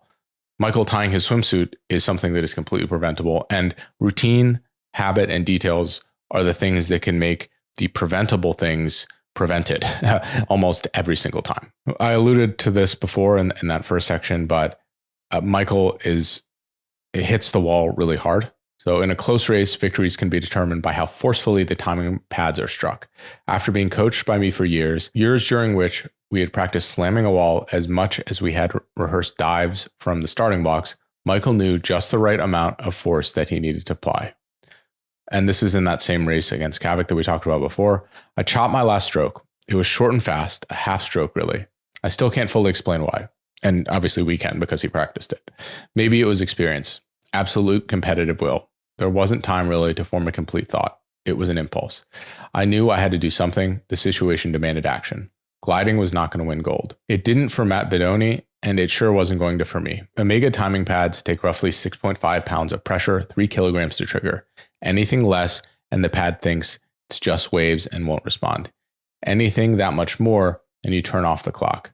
Both Kavik and I touched, turned, and looked at the scoreboard. Next to my name, it said 1. So this is something that I think epitomizes the podcast that we're working on. So if you want to be the greatest, if you want to focus on achieving the pinnacle, all of the little things count. I'm a huge believer personally in the Pareto principle, where 20% of the things have 80% of the impact. So you should focus on the 20% of things. But if your goal is to be the best in the world, if your goal is to get beyond the top 20% of people, you have to start looking at the individual small details that can make up hundredths of a second. And Michael is doing just that by practicing this every day. Bob has him doing this. I mean, is him slamming the pads going to make the biggest impact on his overall swimming career? No, but it means the difference between second and first place, which is also very important. Something that I really like about practicing the details is that it helps us to ingrain them. But there's other ways to ingrain the details. In my interview with Jim Furyk, Jim is talking about how aspiring golfers don't focus on the fundamentals of alignment enough. They should be practicing this as much as they're practicing their golf swing. In order to practice alignment, we can have cues. We can have a alignment stick. We can have some of these other things that help us to physically align, but we can also have mental cues that help us to remember to align properly. Michael's team has some good ways to go about this. To help a swimmer even further, Jim, who's a sports psychologist, recommends that before a race, an athlete write a letter, a word, or symbol on the top of his hand or on the top of his foot, a place where it's in the visual field as he prepares to race. Jim calls it a cue, and it intends to be a visual reminder for the athlete to stay calm and focused on a simple job at hand, swimming fast from start to finish. Then, in the final seconds before a race starts, the time many athletes are most vulnerable to thoughts and feelings that might undermine their confidence, the cue becomes an immediate and available reminder to the swimmer to once again lock in on the job. It says, forget worrying about the swimmer in lane 3 or the prize money at stake, just swim. You see this a lot of the time. I mean, a lot of athletes have tattoos. That's one thing that can remind them. Golfers can mark their ball or mark their glove, totally within the rules. Athletes can do this in a bunch of ways. For example, if a basketball player, when they're shooting free throws, if there's a cue they want to remember, they could totally write it on their hand and use that to recenter themselves every time. Sometimes, Jim adds, we think multitasking makes us more impressive in the eyes of the world. But in reality, if we can't effectively manage our priorities and keep them at a manageable number, we end up working very hard by decreasing the quality of our work. Compartmentalizing tasks, doing them one at a time, and utilizing a system such as cues to remind us of these tasks will not only allow us to do them, but to do them well and on time. Think like a great swimmer. Aim for a quality effort by focusing on the job, what's relevant to doing your job, and eliminating the noise that's relevant to the job. Remove the chaos. If you're thinking about only what's important now, that can have massive performance impacts. By having a good team, by having the right people around you to not overwhelm you and just allow you to focus on your sport, that allows you to maximize your potential. Or creating systems that allow you to do that, like a meal service or something like that, so you don't have to always think about what you're eating. So what details are important to you? What are the fundamentals of your sport? I think that that's something a lot of us don't think about enough. I know in my own life, I think something fundamental to me is making sure podcast audio is good, or making sure that I'm speaking clearly, or making sure that my notes to my editor are very clear. These are things that I should be continually doing. The next step in the method is don't choke. I think this is a particularly interesting one. Michael never choked. Did he always win? No. But that's because an opponent was better than he was that day. He avoided choking because we always talked about a time goal, not a victory goal. He kept his focus on something that he could control. Sure, I might have given him a range of time goals that ideally would lead him to gold, but we always focused on the performance. Michael has said that he hates to lose, and he does. But what he really hates to do is to underperform. To get beat by someone else is one thing. To beat himself, well, that's inexcusable. This to me was really interesting, is that Michael gets most upset when he doesn't hit his time goals. Of course, he doesn't want to lose to other athletes, but he can let it go if they set a world record or if they beat a time rather than beating him. That's something that is, again, out of his control. A performance should be an expression of who you are. A big part of any form of expression, whether it's in the pool, the workplace, the concert hall, or the home, is feeling free enough to be creative. Such freedoms let the art happen. And as we know, the best art makes us feel good. So relax in the moment surrounding performance and enjoy what you're creating. Choking is usually associated with too much focus on the outcomes, making the putt, forcing something to happen. The best performance usually happens when you relax and you let things happen. This is Bob talking about the science of the process. So in order to get the best results, you have to lower your physiological activation state and also know the individual's activation states. Well, I think the things that make you nervous are outcomes. Mm-hmm. Yeah. If you're talking, so if you wanted to learn how to manage your own emotions or mental state, focusing on a process will lower your physiological activation state. That's science, right? There's a bell curve. Yep. So there's a point at which, you want to be physiologically activated. You'll have ultimate potential at the top of the bell curve. And once you go past here, it's where you get into the choking stage, right? So what you want to do is you want to be active to a certain point, but how you manipulate that is process and outcome. If you focus on process-oriented goals, your activation state lowers. If you focus on outcome goals, it raises. So it depends on the athlete. So if we want to not choke, the best thing we can do is focus on the process rather than the individual outcomes. There's a whole book on choking that I plan to read, and I'll try to integrate that into an episode that I do because I find that really, really interesting. I think choking, as well as something like the yips or things along those lines, probably have something in common, and I'd love to understand how to avoid those at all possible. The last part of the method is to make it memorable. If we get so wrapped up in the process, if we get so deep into things, it's easy to just brush our achievements off. It's important for us to remember why we're achieving things and celebrate when we do achieve things. Bob says, and believe me, a critical part of the method is that you have to reward yourself with a little self-absorption as payback for all the work that you've done and the energy you've committed to your vision. When you're working on a 4-year cycle and you finally win, it's easy to just fall back into routine. Often it helps to remind yourself why you've done it. It also helps to commend yourself. I know so many people who've done really incredible things and they just write it off. They say, I haven't done anything impressive. And they essentially ruin their self-confidence. But the fact is, they just haven't reminded themselves of the things they've done. They haven't had time to reflect on it. And that can do incredible things for overall confidence, which is very important for sports. Over the years, I've become a firm believer in the value of celebration as part of the method. The act, whether big or small in scale, signals that something has been completed. And with completion, we have the marker of our growth. Once the moment of completion arrives, it's imperative to stop, reflect, and consider what's been accomplished and discovered. If you've found success, if you've won a championship, if you've recorded a personal best, if you've aced an important exam, you have to revel in the spirit of achievement. If success has not found you, then still celebrate the road you've been on and what you've seen along the way and what you've learned.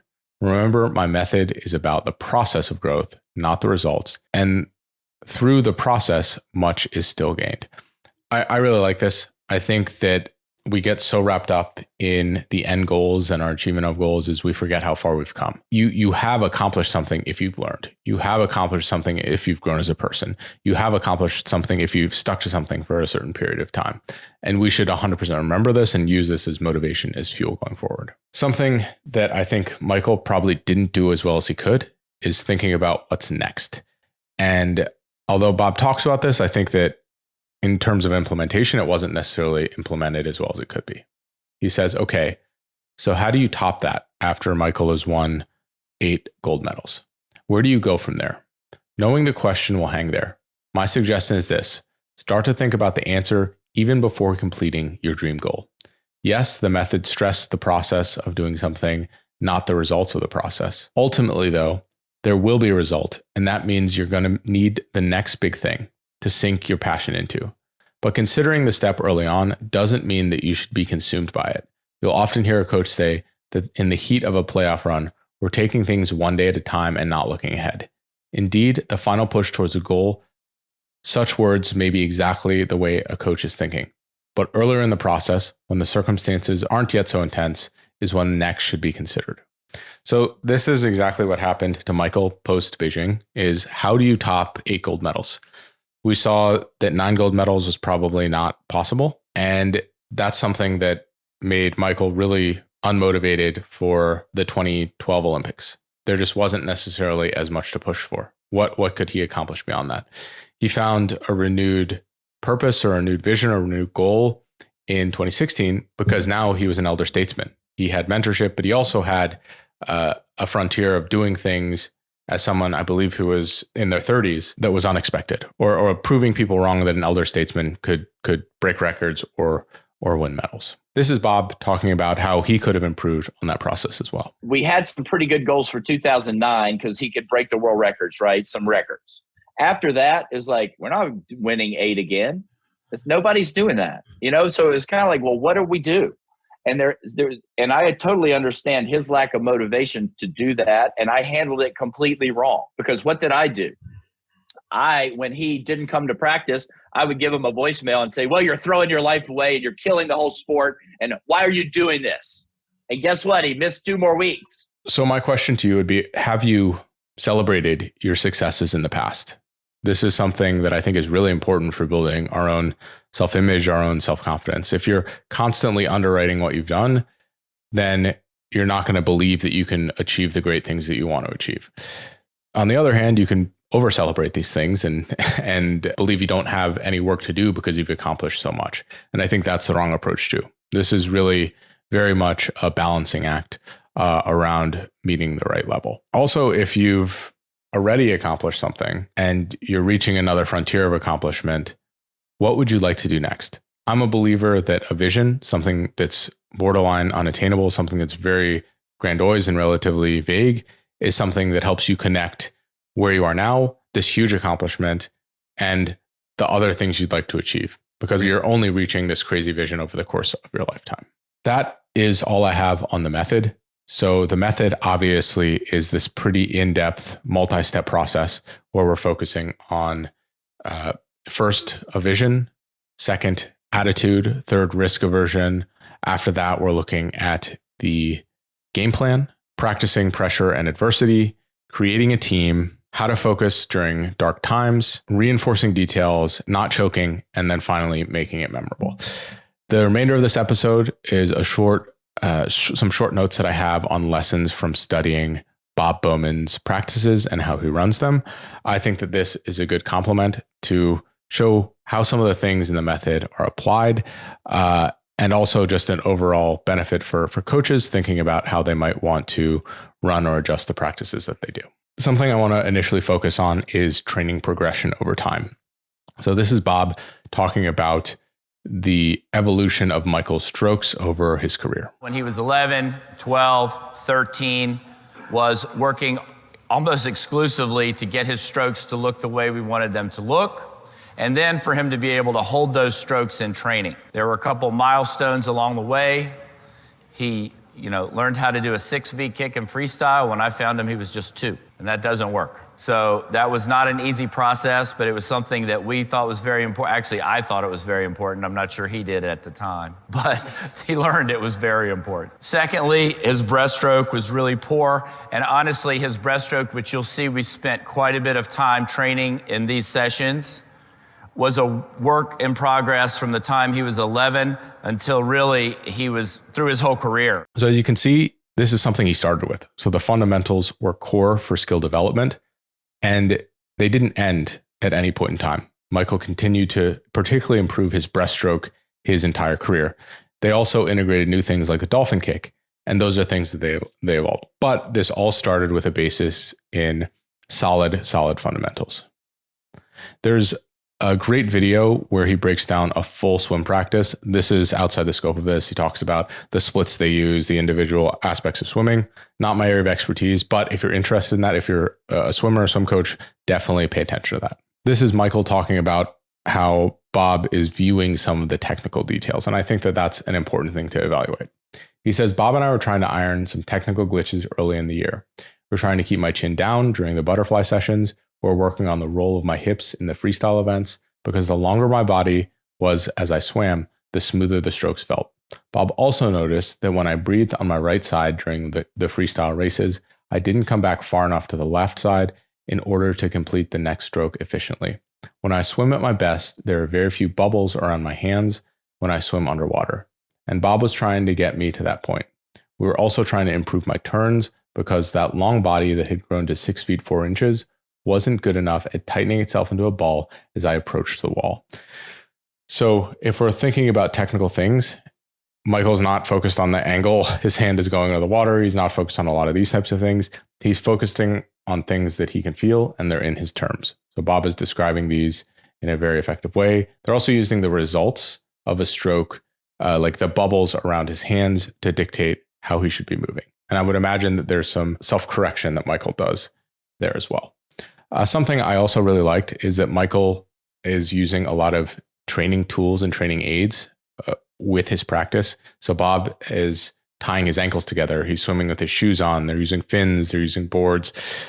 I would imagine this is somewhat common in swimming, but if we look across a lot of sports, sometimes there's a stigma against using training aids. And I think that they can be very helpful based on a problem that you're trying to have. Bob is also using different swims to train different things. So Bob talks a lot about psychological and muscular endurance and also neuromuscular training. These are all aspects that he's doing by changing the types of the workouts and also the types of the swimming strokes and the length of the workouts that he's doing.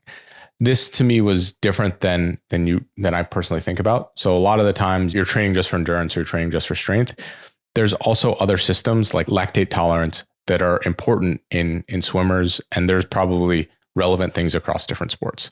This is Bob talking about work to rest ratio and how that it relates to lactate peak, lactate tolerance, and neuromuscular training. I think a variety is what you want, right? You want a variety of adjustments, and you want a variety of rest. Each of them are a little bit different. For a 200 like that, I like 3 to 1. And the reason is, physiologically, you reach lactate peak about 3 minutes after an effort. That's why we always test 3 minutes after, right? So when you're doing those hundreds, you swim for a minute, and then right as you're reaching lactate peak, you get to do another one, okay? So that builds in what we would call lactate tolerance, right? This is a lactate tolerant set. It's a set that teaches your body to buffer lactate, to ultimately metabolize it because it's long, but that's why I like that. This is not something that I have a ton of knowledge about, something I can hopefully bring an expert in to talk about these different types of training. But to me, it's very interesting how deep in the weeds he's getting to make Michael as complete an athlete as possible. He's creating these different workouts to maximize these different types of muscular endurance, lactate disposal, and also neuromuscular connection. The last thing related to the training sessions specifically is that Michael was constantly hitting record times in practice. If he could do it 6, 7, 8 times in a row, that would be a signal that he could probably do it in an Olympic event. This goes into practicing adversity. This is something that I probably could have been better about when playing golf, is that if my practice rounds were not very competitive, why would I think that my competition rounds would be very competitive? And figuring out how to get better in practice is something that's very, very important. I also want to note how Michael's training evolved over time. Aside from the technical side, there's aspects that Bob added in that were relevant for when Michael reached certain developmental milestones. Cross training is important to swimmers to help them build strength, stamina, and flexibility. Bob has changed my program often over the last few years, as we've discovered what works and what doesn't. I used to run 2 to 3 miles at a time at roughly a 7-minute mile pace. But during sophomore year, I started feeling tight after running and I had pain on the outside of my knees. It got so that I had trouble walking around without pain after each run. That's when Bob had me switch to riding a stationary bike for half an hour to 45 minutes, 3 times per week. So the first aspect that we're looking at here is that you're adapting the training to the athlete. Maybe physically, structurally, running isn't going to work for Michael, so let's adjust that so it does. I also began incorporating weight training into my program, something we'd put off because of my poor back. Lifting weights didn't really work earlier in my career when my bones were still developing, but now that my body was stronger, I'd grown another inch since Athens to 6'4", and I wanted to do everything I could to be stronger at the ends of races. I started with some basics like bench presses and machines rather than free weights. We still did dry land training, medicine ball work, and plyometrics, gradually building up to 3 hours a week. It would take me a good year to really understand what I was doing, but I really enjoyed it. The workouts were good breaks from the laps in the pool. I could also feel how they made my muscles burn afterwards, and more importantly, how the training was impacting my swimming. I wish I had been able to do this earlier. I was ready for a better 2006. So Michael physically, developmentally was not ready to necessarily lift weights. It isn't in this quote, but it's in another one that I have in a different episode where Michael talks about how he was just unbelievably clumsy and the risk of him getting injured was way higher by him, doing dry land workouts. And so it's not just a physical developmental thing, but it's also like a coordination developmental thing, which I guess you could argue is physical as well. Something that really spoke to me is that experimentation is a big deal. So Bob says we hired a physical trainer in January to start working with us, but he started destroying our legs. His program may have been good for certain types of athletes, but it didn't work for swimmers since they have specific needs of flexibility and stamina that he didn't understand. So they brought in some people, it didn't necessarily work. They started working with, I think it's Keegan, and they were able to shape the workouts to work best for them.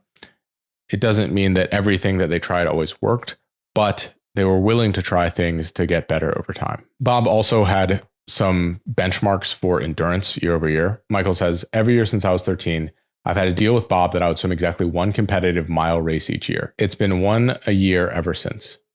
So this focuses not just on strength, but also endurance and technique. So Bob finds that if Michael swims well in these longer races or the technique he needs in these longer races, it trickles down to some of the other strokes. So there's a relationship between the different training they do, but also the different competition they do. I'd also like to think about what Michael Phelps is trying to do. So Michael needs speed to compete in the individual races, but he's competing in so many individual races. I think in Beijing, he swam 15, 16 races. He actually needs endurance to maximize there too.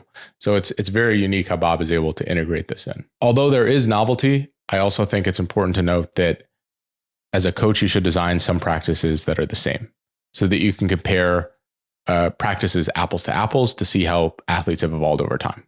This is Bob talking about how he replicates entire practices still. These sets are part of our standard program, and there's some real value in them for a couple reasons. Number one, they work. Number two, the kids learn how to swim them really well and get the most out of them. And number three, you can compare year to year to year. And there's something pretty powerful about doing that. We talked about this a little bit, but an important part of evolving is adding new tools. So Michael says the rules say that you're allowed to kick underwater off the turn for a full 15 meters. During the summer of 2002, Bob and I resolved to work that dolphin kick into my training.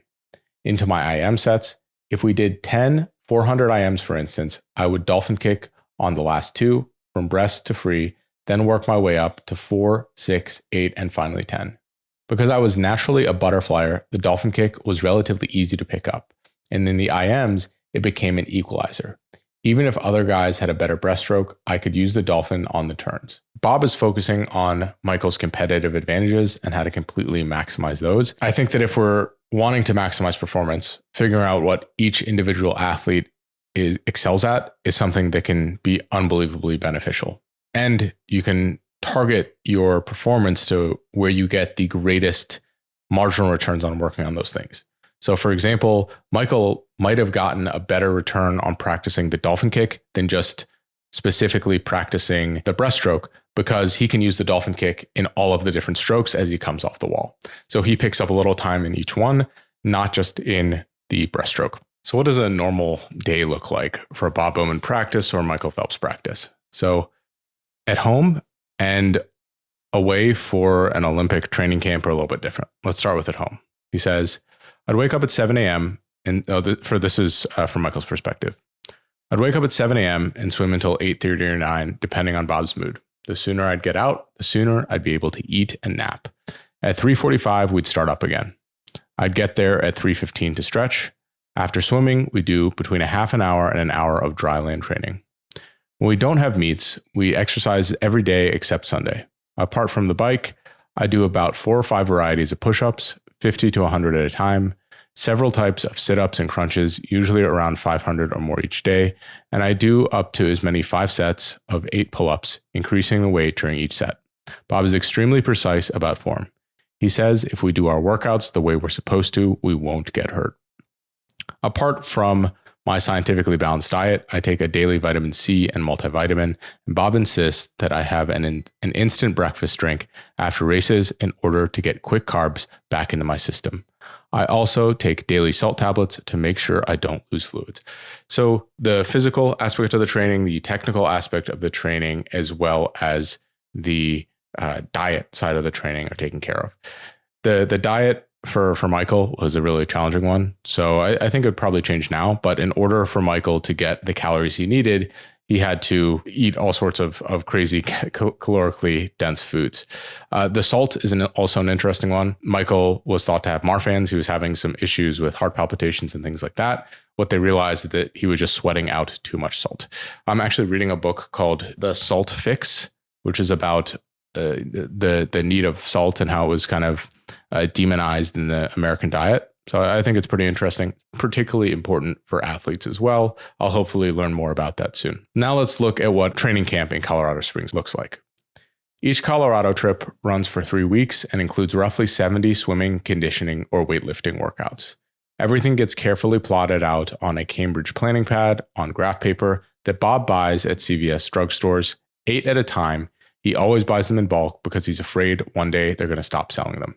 At the final camp, the one in April and May, we swam in all about 200,000 meters, or just under 125 miles. If we're running on roads, that would have been the equivalent to nearly 5 marathons. The push is both in the mileage itself and the intensity of the workouts. There were days of aerobic work, which for us meant a workout where we were not breathing hard and our pulse would average 120 to 140 beats per minute, alternating with days of anaerobic work, swims where we're breathing harder and our heart rates were pushed up to 175 to 200 beats. The area in between aerobic and anaerobic work, 150 to 175 beats, is called the anaerobic threshold.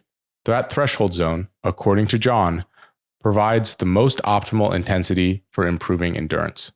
It was obviously critical to find that zone. Complicating things a bit, that zone is different for each of us. How to find it? It was done in Ann Arbor the week before leaving for Colorado. Each of us was put through a timed swim, 300 meters 10 times. The results were fed into a computer program of John's design.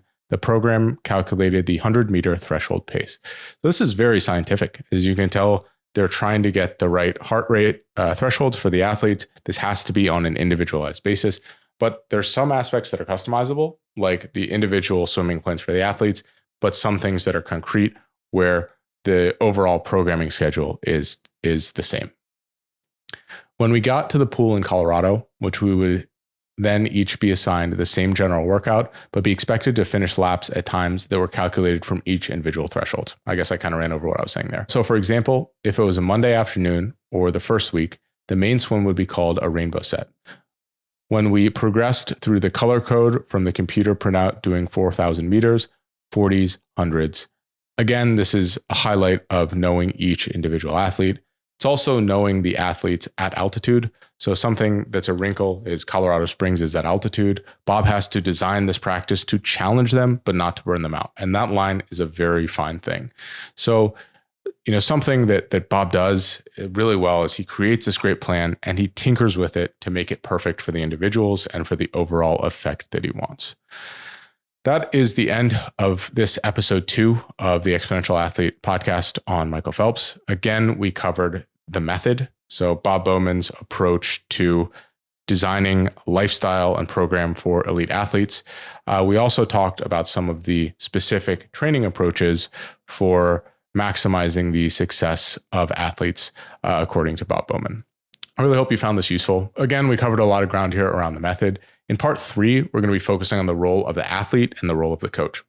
So in this episode, we did get a little bit into the role of the coach and designing some of these things, but the role goes far beyond just creating a game plan. It goes into being a motivator, into being a mentor, into being an effective communicator, into being someone that is looking out for the athletes and advocating for them. There's a lot of aspects to this. We've seen a ton of different athlete and coach pairings in this journey so far. And so I'm interested in describing it, is what types of characteristics did these coaches embody? If you enjoyed this podcast, even if you didn't, please leave a rating. It's one of the best ways to help the show out, get some presence out there. If you wouldn't mind, I'd love if you'd share this episode with a friend, someone who either likes Michael Phelps or is interested in creating a game plan for their own life and for their own athletic or real world success. Finally, I'd love for you to reach out on social media. Any ways that I could improve this podcast, any topics or athletes you'd like me to cover, please let me know. I'm available on Twitter, Instagram, LinkedIn, any of the main platforms. Just in the description or the show notes, I have links to all of my podcast details. Finally, I do have a newsletter I'm putting together. It should be a little bit of a lighter touch with a lot of similar findings that I'm consolidating together. Again, thank you so much for listening, and let's continue to pursue excellence together.